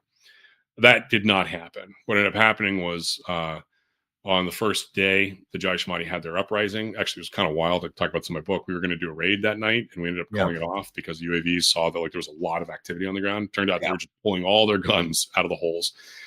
They took over every single checkpoint. They just seized every checkpoint that we had set up. The Iraqi army was running at that point. They had surrounded a lot of combat outposts in the area, and just like overnight, the entire city was just like, oh, everything we've worked on all year is gone. Like these guys are just in the streets. And going back to the fact that like the Iraqi army was mostly corrupt in our combat outpost, I mean, like nobody showed up. Literally the first day of that, like everybody was gone. And so all of a sudden, a tiny group of people that we left behind at the combat outpost had to protect this outpost that was huge. And concurrently, like because of that, the Iraqi army who were already double agents, they just took the tanks and the BMPs and the light armored vehicles and just like went back to Sadr City, right? So we got this like day one, we get this intel. We're just like, hey, you need to be ready to like go ham against like heavy armored troop carriers and, T-73 tanks and stuff. Or I don't know if they're T-73s, but like whatever it was, like the leftover Saddam Hussein era, Russian tank. And that was a hell of a thing. So that then leads to this like 4 or 5 day quagmire, basically playing whack-a-mole in this area that we knew as It had a completely different name. But like for various reasons. Oh, that was another thing that stood out to me. So this neighborhood that you guys are referring to as you discover is not actually Yeah. So you when you're trying to talk to locals and ask them, gather intelligence, they're like, that's not here. And no one knows. There's just it's bad like, map. If you can imagine that, like some officer just gets somewhere in Baghdad and he goes like, hey, what's this neighborhood? So we tell them, hey, you're in Arlington. And he goes, okay, what's that neighborhood over there? And like sees you waving your hand, and the interlocutor then says like, well, Baltimore, right? So then you call Washington, D.C. Baltimore. That's basically what happened, right? They're like, we were our maps, our tactical maps, we inherited them from the unit that came before us. They inherited it from the unit that came before them. And at some point, somebody invaded Baghdad and was just like, where are we? And they're like, we are in the neighborhood of Shab. And like, well, where's over there? And somebody was like, that is Ur. Ur is 30 minutes north. It's the ancient city of Ur, 30 minutes north of Baghdad. So we called this little pizza slice junkyard third world slum area that was bordering Sadr City. We called it Ur, to the confusion of everybody we interacted with there. It had some real name. The Terps knew the name. I didn't know the name. But anyway, so we all this entire area now is just we're going up and down this entire front on like the northwest side of Sadr City, which looks like a big chessboard, kind of like sideways. Okay. And we're essentially just getting ambushed and reacting to combat. Like totally don't have the initiative. We're just trying to go between these checkpoints and reseize checkpoints and reseize terrain. So we go up to a checkpoint over here, and there'd be everybody, all the Iraqi army guys were there, were just killed. And then we'd seize it. We'd wait for the Iraqi army to show up. We'd go south to another checkpoint, and then we'd find like, okay, half the Iraqi army guys were killed. And then new unit shows up to replace them. And we find out, okay, the unit up north has all abandoned their post because they're scared of the Jaish might have told them to run away. So we go up there, right? Find out there's a tank that's up in. So this whole section of the book where I'm just describing this 4.5 day quagmire of not sleeping and just playing whack-a-mole and getting blown up randomly, right? Then we repositioned the powers that be. So the Jaish al-Mahdi started shooting rockets to the green zone, as I mentioned. I didn't know that at the time. Some powers that be decided that, okay, we need to regroup. The unit that has been on the front lines is going to spearhead the attack into Sadr City. So we all gathered our forces on what then became the front lines, a place called Route Florida, which is the southeast of the city. And we pushed in what felt like, 10 miles. And it was, I think, 2 kilometers. Yeah. And so there's this, God, where am I? Right. So now we're talking about now at this point in the battle, that's where we're actually assaulting into the city. And we're just going block by block. And this is a city that has had at this point 5 years of time to entrench. And so every road, every building has weapons in it. They have an entire defensive posture. And so, we fought like hell for 2 kilometers. And this whole thing up to here, I think that took another couple of days. Basically, by the end of 2 weeks of this conflict, we had killed something like half of the entire Jaish al-Mahdi in Baghdad. We'd killed just an enormous amount, and not just us. Like, what were the estimates? How many were there? Approximately? Is it in the tens of thousands? How big is the city? What's the population? I don't really know how to gauge the population. I've heard that it goes up to 2 million. Okay. The cities, I think it's something I don't know, a 10 kilometer by 10 kilometer square. I could pull up Google Earth, right? It's not very big, but it's very dense. They don't have residential. So the city was built by Saddam Hussein as sort of a token to the UN to be like, no, I'm not killing all the Shiites. Look, I built them an entire city. And then as soon as the world court wasn't looking, they were like, and now your power's turned off. Have a nice day, right? So it's just this big, that's why it's a grid. It's just this big slum. Kind of like a city of God in Brazil type thing, right? Where it's just there's this manufactured city. They moved a bunch of Shiites into it, forced relocated them. And it has since just become this big sprawling city. It has these large boulevards that cut between major blocks, and the major blocks have little alleyways in between them. So from the assaulting perspective, this looks like you just have a 5-lane boulevard with a median garden, and on either side of you is just a Rubik's cube of small trenches. And if you go into a building, every building that you can see anything, any dominating firing position, the Jaish al-Mahdi knew what you could see from that building. Right? So I get into this in the Thunder Run. We get up in this large overwatch position where we could see a good part of the city, but they knew everything that we could see. So when we were up there in our machine gun position, all we're seeing is unarmed guys moving between buildings. But then as soon as our vehicles come anywhere near those firing positions, bam, RPG hits our vehicle. HVID blows up, buries a vehicle. EFP goes off, right? And at no point in time are we given engageable targets for the rules of engagement. So then that leads to further in the book, we had a big paradigm shift. This was the thing that made Sadr City was that they actually changed our rules of engagement. And what was conveyed to us was generally basically any military age males that looked like they're participating in the conflict, and any person that is clearly displaying hostile intent. So if you some woman is walking across the street with a bunch of RPGs, go ahead and wax her, right? Which nominally is not if you look at it legally, it's not a big change, but the attitude shift of basically no, we're going to go ham, and being allowed to take there was this element at that point in the war where you don't have by law, basically you don't have the initiative. You're waiting to get shot at essentially. Yeah. And no officer, they have to engage you before you can counter. Right. Then and no flag officer is going to tell you that was the Stanley Crystal, for example. I've heard him just outright say that was not what we wanted. I would have never said that. But because of the legal institutions at play and sort of the incentives operating on officers, that became the de facto rules of engagement on the ground. If you, unless you could prove for certain, that guy had a gun, I saw him, I waxed him, I was in danger. Right. fun fact, actually, that ended up being a thing. We ran into that. Like when the battle ended, we ended up having a whole weird transition of like, okay, well, we were going ham. Like literally just we were in formation with tanks, shooting tank rounds into buildings. And like the next day, it's like, okay, well, now smile and wave. Like those rules aren't enforced anymore. Which I don't like, by the way, I'm not complaining about that per se. It's just that was part of the psychological experience that I try to explain in the book of just Yeah. um You have actually, here's a passage where you talk about the rules and engagement, and you talk about their importance, right? And the reason you have them instituted. Hopefully, this is the right spot. When we venture to the ends of the earth to vanquish the enemies of our ideals, we keep those ideals close at heart so we can return as their champions. That's why we have them. Were we to otherwise gain victory by force alone, purely for the sake of winning, having abandoned the very values for which we have waged a war, we would have achieved nothing. It would be nothing more than brutes. In the end, these deals are a personal challenge we set for ourselves, proclaiming that we can win in a war without losing our honor, which I think sums it up nicely. Because I remember, being in high school, me and one of my buddies, he was gearing up, training to be a Navy SEAL. I was teaching him how to swim. He was teaching me how to lift. He's like, I don't understand why we don't just give all our soldiers roids. Like just let them, blow stuff up. And, why are we doing all this stuff? But I think you explained very nice, very nice. Yeah. Well, maybe there's an argument for, getting them all juiced up, but he went much further than that.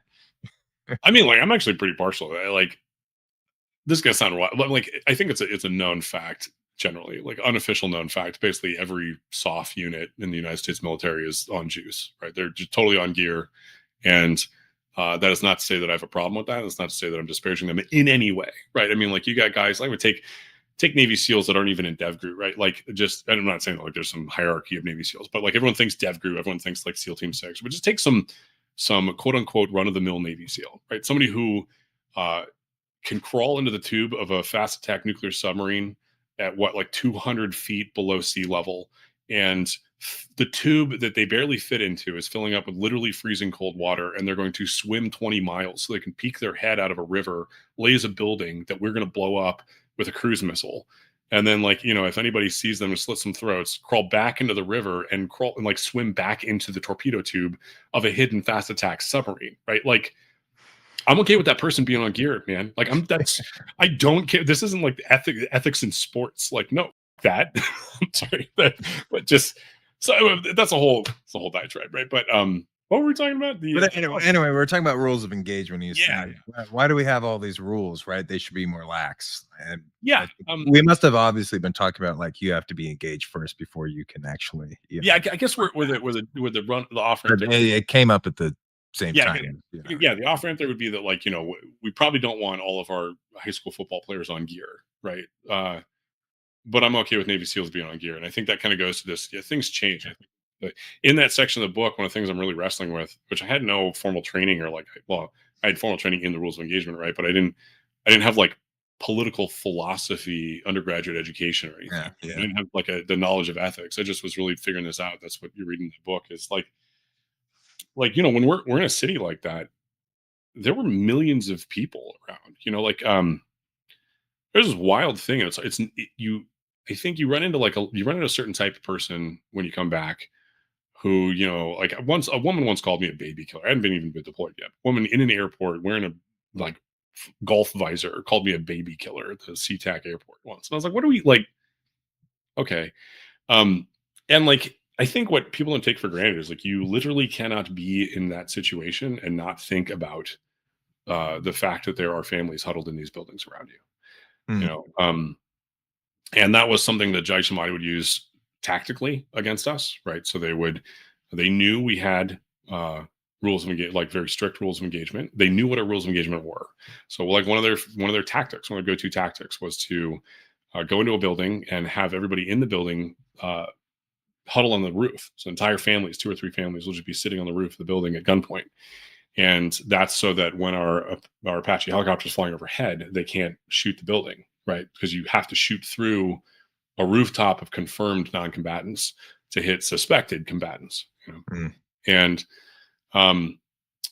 Yeah, we ran into those types of situations, and the things I start talking about in the book are like, the paradigm shift I was talking about, the Battle of Sadr City, was the realization of like, okay, they knew our rules and they were using those rules. There are these times I talk about just literally watching a guy shoot an RPG at one of our vehicles, and I don't have def light on him, right? Like I can't engage this guy. I can't see him, but I see the RPG come out. I see the guy walk into a building. I see an RPG fly out of the building, hit one of our vehicles. And I see like later he walks out of that building into a different building. And then later I see another RPG fly in that same building. So like, I know what's happening. I could totally grease the guy, right? And the question is, there's a UAV watching me right now, and my platoon sergeant is right there. And if my squadron commander sees just some dude walking between buildings just get gassed, I have to explain that, right? Like that's, and not only do I have to explain that, I have to explain that like in a court of law, and they're going to get down to. I've been in an escalation of force investigation, and they get down to literally, where were you? How far away were you? Right? And I try to get at that at the book too, of just like this at all times, knowing that if you shoot the wrong person at the wrong time, everybody in your chain of command is going to have a very, very bad time trying to parse that out. And you're going to be held to a standard of what happened way higher than I think was reasonable. And that was basically what they turned off in the Battle of Sadr City. They're like, we're basically old school engagement. It was like Fallujah. It was like Ramadi. And the veterans in our unit who had been to those two battles were just like, oh yeah, no, like it's real. This is as real as it gets. Right? And when you're there, like what I'm going back to, of like, you can't forget that I just watched, because the streets clear out like in an old Western movie. Nobody wants to be outside when people are going ham with machine guns, right? And like you see the families come out at 6 a.m, look at the damage, try to see if their car is still drivable, go see if they can find food for the next day, and then crawl back into their building because the Jai Shamani tipped everybody off. They're like, hey, we're going to attack in 30 minutes. And if you tell them, we'll kill you. Right. Yeah. And that's why the streets all clear out. And you see that in the movie Warfare does a great job of illustrating how that all works, goes down. Hey, folks, this is not an ad. It is a public service announcement. The MacIver Institute is doing big things for the state of Wisconsin. I mean, heck, Bill and I are putting out research pretty much every day on energy, the budget, Medicaid, you name it.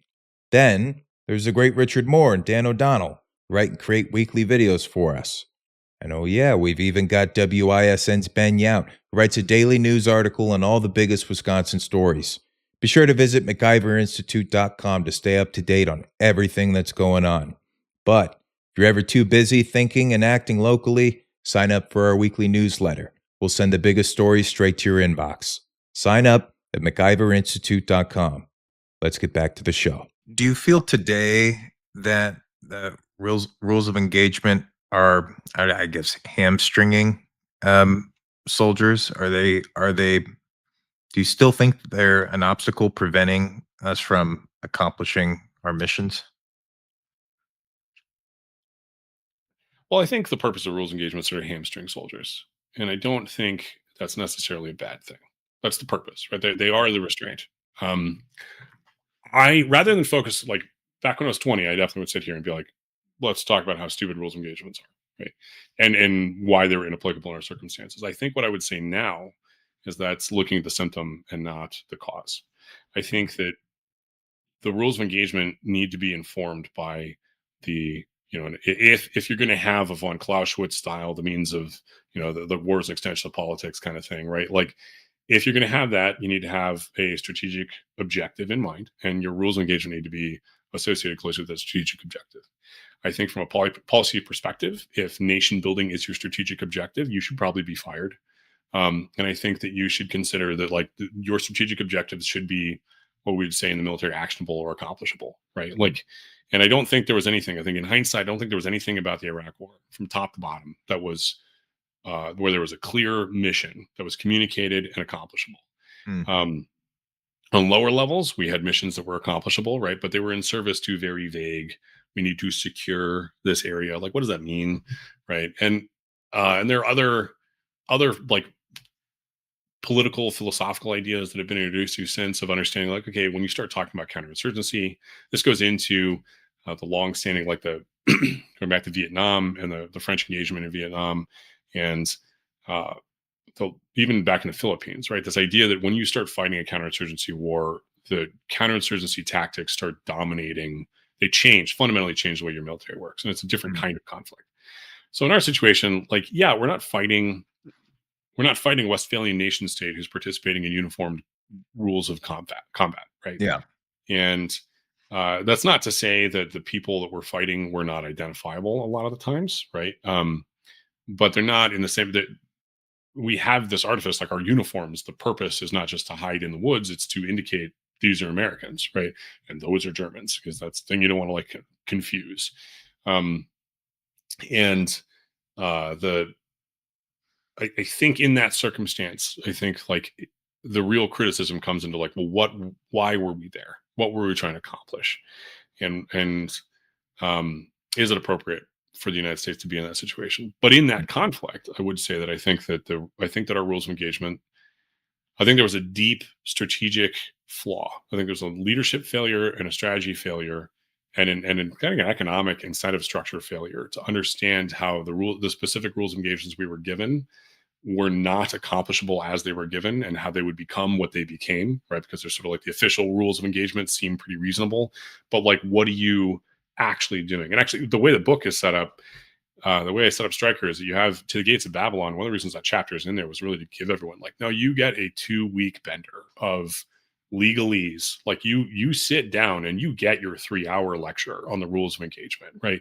Mhm. And it was even clear back then that like, it's not just so that I know the rules of engagement. It's so that guys like Stanley Crystal can say, you knew the rules of engagement. That's not what I said. But then you get out there and you realize like there was this famous case that had made its way around the unit. So I don't know if this is Googleable. I haven't looked into it ever since, but there was this pretty famous case. There were a couple high profile rules of engagement, like murder cases that went up. And one of them was, there were some infantrymen. I think they were in Baghdad. They may have been in a different city. Whatever, they were I remember the tactical situation was very clear, because that's what we cared about, right? Was how do we not become these schmucks? And there was a specialist, his team leader, his squad leader, his platoon sergeant, his platoon leader, and the company commander had all been relieved of command. And the lower ranking guys that were in the room with him all went to prison. And what happened was they had entered a building and there was a guy that had an AK, well, there were a couple people that had AK-47s. When you enter into a room, it's like every room is this very intense 3-second battlefield, right? Like four guys file in, you're in the room in less than a second if you're doing your job right. It might take you a second and a half if you're kind of blumbering. Everyone has their sectors of fire. You see a guy with a gun, you shoot him, right? If you see any kind of threat, you call it out. And this whole thing takes seconds. And in this engagement, one of the guys had come through the room and he saw a guy with an AK, claps him, guy falls on the ground. So they have a couple dying people in the room. And this one guy with the AK, well, there's many people with AKs, but this one particular person is still very much has the AK and still in his dying breath trying to like continue the fight. And so the squad leader said, apocryphally, finish him. And that was like the thing. And so this guy, bam, shoots him, they move on, right? And this isn't a big deal. This would have never been a thing, except for the fact that they had captured a couple enemy prisoners of war, EPWs. When that happens, there's this whole legal fiction that had to happen in Iraq, where you have to write you have to handwrite 3 affidavits in triplicate of everything that happened in the mission. You have to take pictures of everything that was on the site. You have to take everything, all the evidence, you have to put it in front of the guy and take a picture. And all this purpose was that because there was a sovereign country, we had to hand this information over to the Iraqi government. And the Iraqi government, their court system would decide whether or not this person was a criminal or not. So we would take any prisoners of war. If they had intelligence value, we'd send them off to be questions or interrogated or whatever. But if they didn't, then we'd hand them over to the Iraqi government and say, hey, this guy's a terrorist, right? We're not a terrorist. He's a militiaman. He's an insurgent. So in that process, these affidavits included this, like, yeah, we went in a room. There was 3 guys with guns. We shot them. And there was one guy that survived. We took him as an prisoner of war. And multiple people had mentioned this thing where the squad leader said, finish him, right? They're just trying to be diligent and explain what happened. And everyone went to prison because finish him was considered to be murderous intent that went on beyond the moment of the fight. And this gets really interesting because if you're in like open field maneuvers, like in the law of armed conflict, generally like there's this notion called the limit of advance. If you have like 5 people abreast and they're moving in this textbook through the woods, right? That's your limit of advance. And the way you kind of heuristic is that everything in front of you is the Wild West and everything behind you is the United States, right? So like if you shoot somebody and they're still fighting and you shoot them, but you haven't passed them, the limited advance hasn't passed them, then that's a good, clean kill. If you pass that guy, turn around and shoot him, you've murdered him, right? Mm-hmm. And so this situation in this room had the very similar effect. They had nominally secured the room. There were other things they could have done with this guy. If you're just looking at it as one room, there are other things you could do. You could walk over, you could kick the gun out of his hand, you could do whatever, right? And instead, the squad said, finish him. They moved to the next room. Now, of course, we're just going to forget that like these guys were in a multi-room engagement, that there were bad guys in the next room as there were bad guys in the previous room. There are other rooms being cleared. There's an entire tactical scenario.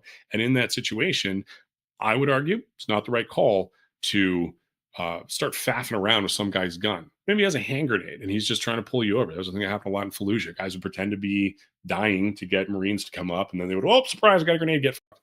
Right. And so that's where I think this is where the rules of engagement start breaking down in that conflict, and why there was so much animosity for it in the global war on terror, because we're specifically fighting people who are aware of those rules, and they're trying to use those rules tactically against us. Yeah. And in Sadr City, actually, after we'd fought the whole battle, I ended up talking to this guy when I went back. At one point, I was back at CP and I was talking to an intel guy, and he was explaining how they'd interrogated some people that were captured. And there was this metal line that was going around where some guy who was being interrogated, some kids force trained special groups guy, just said like he had surrendered. And they were like, well, why'd you surrender? And he was like, we didn't think you'd fight like this. And so the interrogator apocryphally was like, well, what do you mean fight like this? And he's like, you like us, like just whatever you got to do. And anyway, yeah, so this is the fun, happy content of the book. So yeah, I mean, so it's going back. So the critical thing is not rules of engagement per se, but you knowing that they know that you know that they know that you know that they know the rules of engagement, and that sort of infinite thing. They're aware of these rules and extorting you with them. I think here, what I think the value of like the listeners of a podcast like this. Here's what I think I would say. It's kind of what I say these days, which is, I think Americans need to decide if they want a military that can do what we want our military to do, or if they want a military that looks like the military we want to have, right? If we want to have, and I think it's very poignant with sort of the LGBTQ sort of like characterization of the modern military. If you want to have a military that is handing out MREs and feeding little kids and like, doing aid work in Haiti, that's great, man. Cool. Like you need to have very strict rules of engagement. If you want a military that's we're going to take the reservists and send them to Chicago during a riot, absolutely. You need to train those people on rules of engagement, right? If you want to have a military where we're having guys who can swim out of torpedo tubes to slit throats in some country on the far side of the world 24/7, that's a different kind of military, right? And that's a different kind of war. And I think the question there becomes, what do we want to do with our military? And what do we want them to accomplish? Like, is this the same tool? There was a really good TED Talk that went around 2005-ish, 2006-ish by this guy, Dan Barnett, coincidentally the name of the squadron commander in my unit. But I think his name was Dan Barnett. It was a TED Talk. It's probably one of the best strategic TED Talks I've ever seen. And this guy just goes up and pontificates on how we should completely restructure the Department of Defense. So we bring back the Department of War, restructure the Department of Defense. There's going to be the Department of War is the thing we use to go kill people. The Department of Defense is what we use to like nation build and make the world a better place. And he like goes through all the soft groups and he goes through all the different branches and he puts them in the different Department of War versus Department of Defense. But his like big takeaway was like, you need to realize that like what we have right now is this big lumbering hammer, and we're just using this hammer. And sometimes we want this hammer to hand out MREs, and sometimes we want this hammer to just go hunt down Osama bin Laden. And it's obviously way more nuanced than that. But in our situation, right, like I said, I've said a couple times now, like we basically were like police officers. Yeah. Not really, because there wasn't like, we weren't enforcing local Iraqi law, but like we generally were doing a similar thing to like a beat cop. Way intense, but like, going around peacemaking, talking to locals, interrogating people, searching houses, looking for evidence. We have military police, right? And why are we not using military police for that job? Ostensibly, military police are trained with that kind of thing. And one of the things I didn't really appreciate as much when I was younger was a lot of the reservists that joined the conflict that were in the battle with us. We were not impressed. Obviously, we're like steely-eyed combat veterans or whatever. We were not very impressed with their performance when like it was a force-on-force kinetic engagement. But as soon as the wall went up, which is one of the big things we were building, so we built the wall, we got control of the situation and we started rebuilding locals, helping locals in the area we'd secured and trying to rebuild the city that had been destroyed. Like, they shined, right? These guys were contractors. They were like small business owners from Minnesota. They're like these guys that like, and so they took it on themselves to be like, okay, we're going to have a mentorship program. And we're going to help these people rebuild the city. Yeah. And it just really shows a completely different, I think, like a different attitude. And I think no, like, oftentimes I'm left the impression that I think politically Americans don't want to have, well, like, okay, I got this award. I got an Army Commendation for Valor when I was there. And when it was originally submitted, I'm like not just trying to like, oh, no, but like when it was submitted, it was because in the book I explained the situation where there was a 36-hour counterattack in our position. We were behind enemy lines, and I was a machine gunner. I was the forward dismounted machine gunner at the main on foot avenue of approach. And so I spent 36 hours just on that machine gun, and then I went and crashed out for a couple hours, and then I woke up and I did another 24-hour engagement or something, and I crashed out and I did another 12. And my original medal award was put in for that. Put in for, hard dick pipe hitter running machine gun, mowing people down in the finest traditions of the United States Army. And I was rejected by the multinational division Iraq because they didn't want to give awards for killing people or for doing direct engagements. And so on the advice of some person somewhere, somebody who was responsible for my award rewrote my entire award to fabricate something about how, well, not fabricate, but to just say, in the finest traditions, his heroic actions saving 3 squad leaders in the blah, blah, blah. And it's like, okay, so it's like on another block down the road, there was some unit that was being engaged. And because I was engaging these guys here, I managed to save those people. And that's what you're allowed to get an award for. But you're not allowed to get an award for this guy was a hard dick pipe hitter, stayed up for 36 hours and mowing people down, right? Which and by the way, I'm painting with broad strokes. I'm not trying to make it sound like I'm some got some, but the point of the story is that kind of perverse incentive structure. I think that was the biggest thing I got disillusioned with the whole war. That was just top to bottom. I think that was the biggest thing that really opened my eyes. I don't know that I think I go really hard on rules of engagement. I definitely don't go into the bureaucratic wonkery that was just how that war was prosecuted. Yeah, there are little bits here and there, and I'm like, I can imagine Konrad saying this in person. I think I know where he'd take it, but I want to ask you a couple more questions. So eventually you leave the Army and you're discharged. Will you explain what happened, what that process was like, and adjusting back to civilian life? Yeah. Yeah, man. Okay, so we deployed for 15 months. That was a really long time. It was long enough that my whole world shifted, and I was willing to stay another 6 months just to get another combat PIP. Right. So I think it was another 3 months to get another combat PIP, whatever it was. It just whatever. I've just gone native. I'm not really and go back to Berlin. We go back to Germany. There was this whole thing where when you're, we say economist, when you're not in the continental United States, if you're stationed abroad, so we're stationed in Germany, I think it's a 2-year rotation, or back then it was a 2-year rotation. By the way, quick caveat, I don't know what the rules are. I've been out for a long time, right? But it was 2 years, and then you had to put in a formal request to stay abroad if you wanted to stay in an economist position. So if you're in Japan, or you're in Germany, or you're in Italy, right? Every 2 years you got to say, I'd love to stay. And they're going to let you stay because it's really expensive to fly somebody to a different unit. And most of our unit had put in, this is really common. Most of our unit had put in no, we want to stay. And as the apocryphal story was told to me, some person up at Red Mental HQ just forgot to file the giant stack of paperwork by the time we got back. So we were there for a year and a half. Then we all got deployed. That kind of stop-lost this paperwork. So in Iraq, we all had to write our little essay on why we wanted to stay in Germany when we got back. It got sent to Germany, and some guy just never filed it. So nobody except for the married soldiers who were there for an extra year, or somebody with family dependents with them, they all got to stay for another year. But basically, if you were a single soldier and you put in that request in Iraq, you went somewhere else. So there's this huge diaspora of guys. I ended up in a unit in Texas called the Army Evaluation Task Force. It was just some weird unit made by Dick Cheney to test future combat weapon systems. And that was a whole lamb to the slaughter of like military appropriations and acquisitions and stuff. So that's like a whole other thing I could, there's an hour conversation with that whole thing. But during that time, I started to, I had a pretty severe traumatic like PTSD, just things come up in a way that like, when you're deployed, you don't really notice. And so I was really struggling with that. I had post-concussion syndrome. I had a traumatic brain injury from getting blown up by a roadside bomb, which was kind of funny because it seemed like a non-event would have happened. It was pretty early on, but it caused some weird brain damage. I ended up having a migraine condition and like a bunch of like memory issues. And then I had something called post-concussion syndrome, which is where you have a traumatic brain injury that causes hormone imbalances, which cause clinical depression. And I was really going through it. So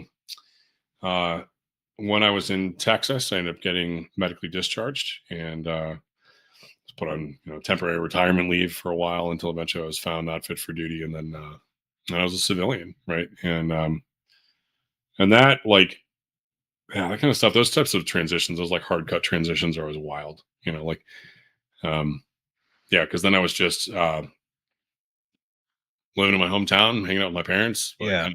There wasn't, I don't know that this would happen, but there wasn't an opportunity for you to just say be flown to Kuwait where it's safe, but you're still with your buddies and sort of instead of being thrown back into LA, which is a chaotic and sorry, I don't live there. I mean, yeah, no, totally. A chaotic, terrible, disgusting, filthy place to live.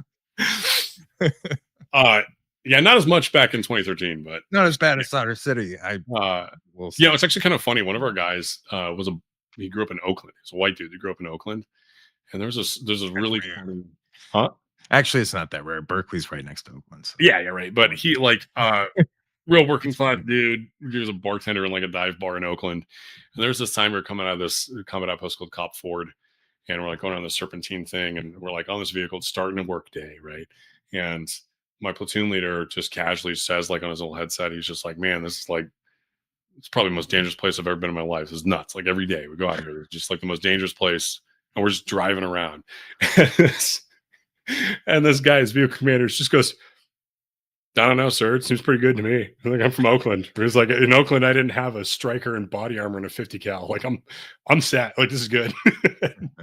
It's just like totally one of those moments, right? But yeah, I think it was really wild too, going back to La Cañada. I guess like coming full circle at the beginning of the conversation, right? Going back to a firmly upper middle class, quiet little neighborhood, like suburb of Los Angeles, where like people had served, of course, people I went to school with, but like it was that wasn't really, most people when you get deployed, you don't.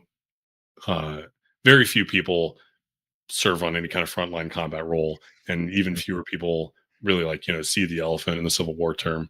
And there's also this thing too that the Army was cycling because of the way that they handled redeployments. They figured out way too late in the game that a very small proportion of the military had been deployed multiple times, and a very small portion of the Army had been deployed multiple times, and most of the Army had not. And so for this very small group of people, they just kind of got in this churn where they would get deployed, they'd come back to a unit that was nearing the end of their deployment cycle, and then they would get deployed again, and it would just happen over and over again. That thankfully didn't happen to me. But I had this my pastor, the church I went to. He's like the nicest. He's one of the nicest guys you've ever met. Come back to like the stewardess, right? Like, flight attendant. She's just like, yeah. No one has ever explained why it's not okay to say stewardess. It's just the postmodernist deconstruction of modern society, man. But he was this guy. I always knew him as this just Pastor Bill, right? Just super nice, always happy, smiling, just like warm person. You're around him, you just feel like he could walk into an orphanage and everyone would be a little happier, right? And I remember walking up to him for the first church service after I got home, and he looked me in the eyes, and I could see something in his eyes. Man, I could just see something in his eyes. And he shook my hand. He said, "What's real?" Right? And like it was just this. Wow, like I had never connected with this man on that level of just like, I just knew he knew, right? He knew, like I just knew this man knew, and I almost cried. And then my dad explained that he was a mortarman in Vietnam. And while I was deployed, he would my dad would go to him and be like, I'm really worried about Konrad. Like, this is the situation they're in, right? And he would tell my dad, like, yeah, this is what happened. We were in Vietnam, hunting Charlie. And like, the guy had been through the thick of it. And other like that would just, there's this surreality of like, everybody in America is still just getting lattes. Our gas is a little more expensive. Like you go back to California, you're not meeting a lot of people that served in the military. You're definitely not meeting a lot of people that served in combat. I lived in the Bay Area for a while. I went to the Mountain View, like VA center. I think it was Mountain View. Anyway, it's like run by Stanford. There's so few veterans that they had walk-in specialty service. Like I just walked in to the dental office and I got dental treatment, and I just walked in for a neurology appointment because there's just so few veterans in the Bay Area, and it was run by Stanford, so it was like the nicest medical facility I've ever seen by the VA, and it's like you were just a token person there. But then you go to you go to West LA, you see like it's like 28 days later with the people there. Or you go to somewhere in Texas and they have these massive VA hospitals where it's like everybody and their mom had somebody who served. And that was another thing that I think was really, really profound when I came back, was seeing, I think that's a big deal now politically, is I think there's just such a cultural deviation. Like people can have entirely different lives in the United States. Yeah. Yeah. I mean, I always complain about this to Americans, which is the U.S. is 50 different countries. Yeah. I mean, the Federalist to me is like, it's 50 different countries, but also it's 50 different countries. Yeah. I mean, we span an entire continent, and we take up the majority of it. We're the majority of the population in North America. I mean, we're bigger than Europe. I mean, it's just, of course, there's huge differences, all over the place. Sorry to interrupt you. No, I have a lot of other questions. I'm gonna limit myself to just one. Okay. It's actually gonna be 2/3, whatever. It'll be counted as one. That's I'm okay. not good at arithmetic, so. And neither am I. I think I'm not sure what it is now, but I think recently, maybe it was in the last year of Biden's term, that volunteer rates and retention rates were either at or near an all-time low across all branches of the military. It might even be true right now as well. But I think it's low. I think there was an uptick after Trump won. Yeah. But I don't think it's, certainly not anywhere near what it was in 2001 or decades prior. But still, there's going to be a lot of boys who are, considering going into the military and making a career of that, or, seeking out, like you did, an active role, right? Seeking out a combat role. What would you say to boys like that who are thinking of joining, who want that kind of life? Who do they need to be if they're going to join, and who can they expect to be after they join? Man, that's like such an interesting question, because I was talking about the military is this subculture, and it's a very high octane subculture. When you leave it for a short amount of time, so much changes, and like in a lot of ways, a lot of things stay the same, right? But like everything is always changing, everything is always moving, and like the rules are constantly changing. They've had like 4 PT standards or something probably since the last time I was in. I was in, women were not allowed in direct combat roles. When I was in, Don't Ask, Don't Tell was still a thing. Like that went away my last year in the military. And it was a wartime military. And like when I joined, you would join, and you would join a unit that had people who had gotten some. And there was a decent chance that you would at least get deployed. Like if you wanted to get deployed, you could make that happen. And then little things like I've talked about urban combat, right? Like sort of the amazing training, like the really unique opportunity we had in our unit to get that training. There was this video that went viral. Well, I think it was like 22 or something. It was like the 10th Mountain Division some guy wearing a GoPro going through this live fire shoot house. And it was the absolute worst urban combat, like room clearing tactics I think you could come up with. Like it was just like watching it, you're just like, this would so quickly get all of you killed. And it was hilarious. It went viral actually among GWAT veterans because of how bad it was. And it just was so bad that the commander, was it the command sergeant major of the 10th Mountain Division, had to like make a public statement being like, this does not reflect the traditions and capabilities of the 10th Mountain Division, and everybody in that unit has been retrained. I think the whole battalion had to go back and just like do MOUT for like a week or something. But I was talking to other veterans who were at college, like we were all sitting in the fishbowl in the library, kind of like watching this video laughing. And it was really interesting because like, I guess like at that point I'm realizing I'm one of the old salty guys, like, and like if this was Vietnam, I'm like the Vietnam vet, and I'm in this room full of guys that were in like Desert Storm. Like there's this guy who was in Black Hawk Down, there's a guy who was in Desert Storm, and I'm like, wow, like this is and like, I'm not saying that like they were in those conflicts, right? But like that was like the age gap. That was so I'm sitting here and I'm just like, yeah, I learned I learned military operations urban terrain like that. I learned that from guys who learned that from like special operators who did special clinics so that people could learn how to fight in a city, right? And my generation would like taught that to the next generation. And there's obviously a large group of people, like a huge amount of people left the infantry in particular because of that like meat grinder of getting deployed over and over and over again. So there was a big loss, I think, of institutional knowledge of urban terrain. And then Afghanistan ran on for so long that the whole urban combat wasn't really the thing. You're doing open field maneuvers, you're doing super long range engagements across entire valleys. So it's an entirely different war. It's a totally different set of tactics.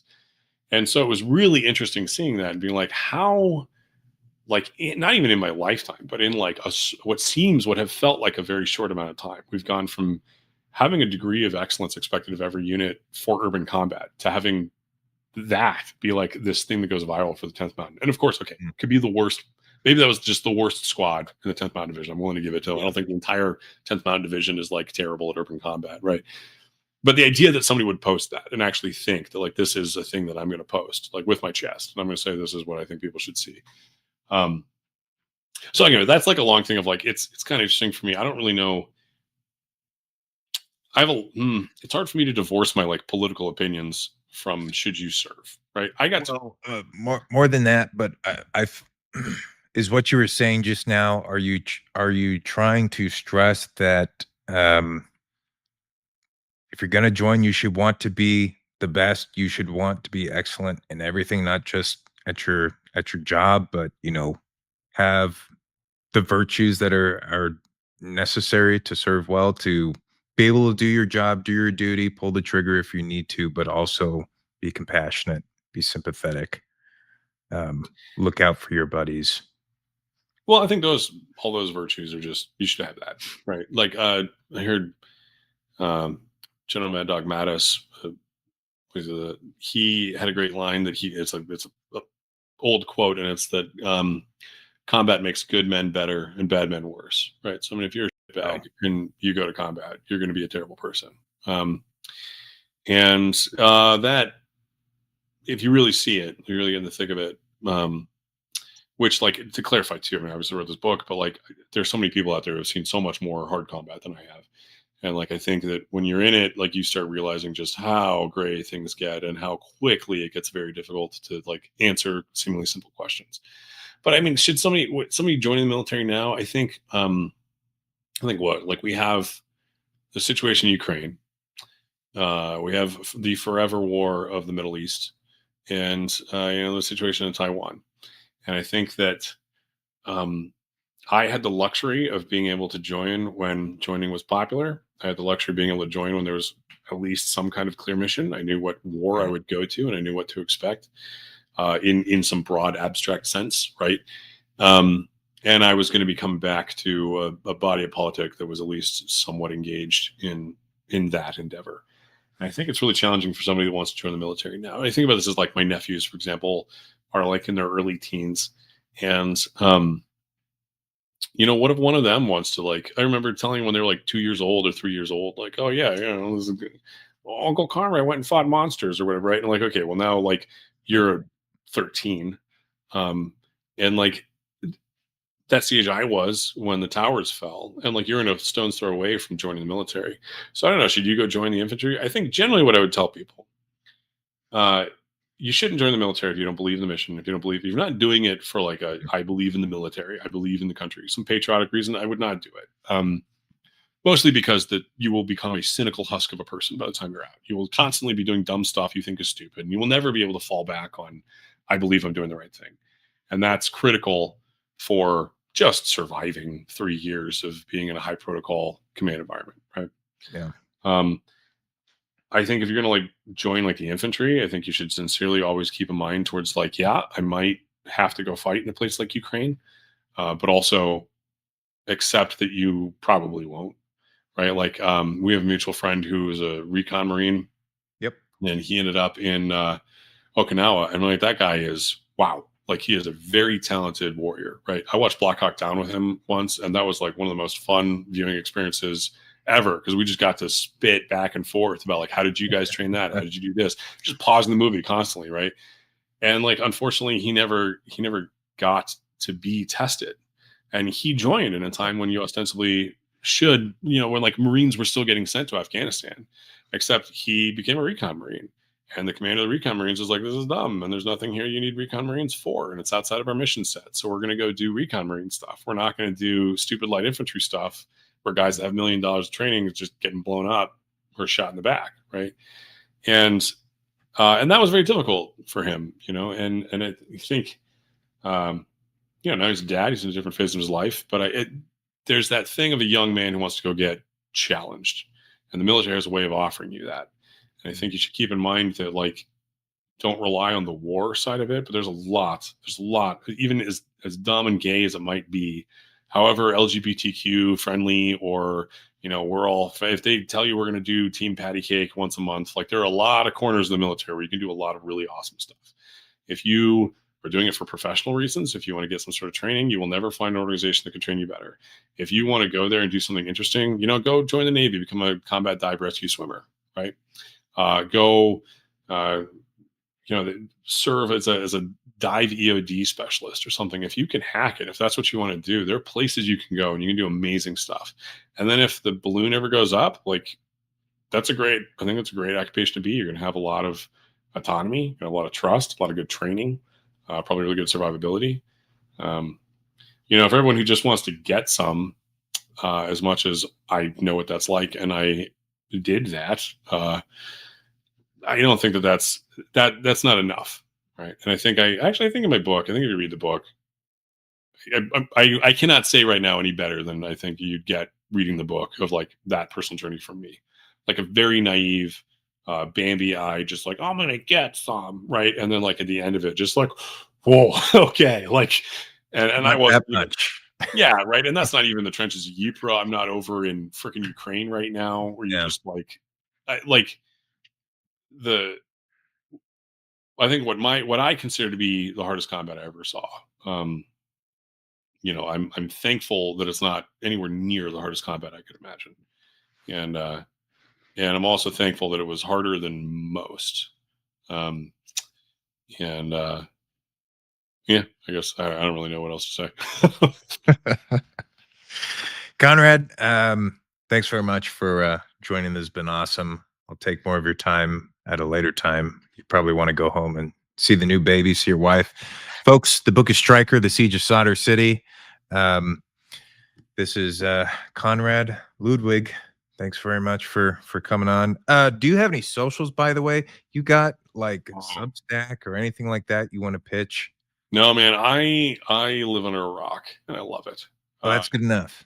Yeah, That's I know lots of people under rocks. They're good people. Yeah, no, it's I moved to a quiet part of the country, and I got a good bit of land. I got a beautiful house. I got a beautiful wife, and a quiet job. And like I'd love to write again someday, but like it just hasn't really come out. But no, I don't really. I just burned out on all that, man. You know, so it's honestly it's just a bunch of huge corporations trying to steal your soul. Fair enough. Speaking of used corporations, go to Amazon, check it out. There's also a free sample of this book. Pops you in right into the prologue. You're into the action. It's a incredibly riveting, excellent book. Super happy to talk to you, Konrad. Thanks very much. Thanks, dude.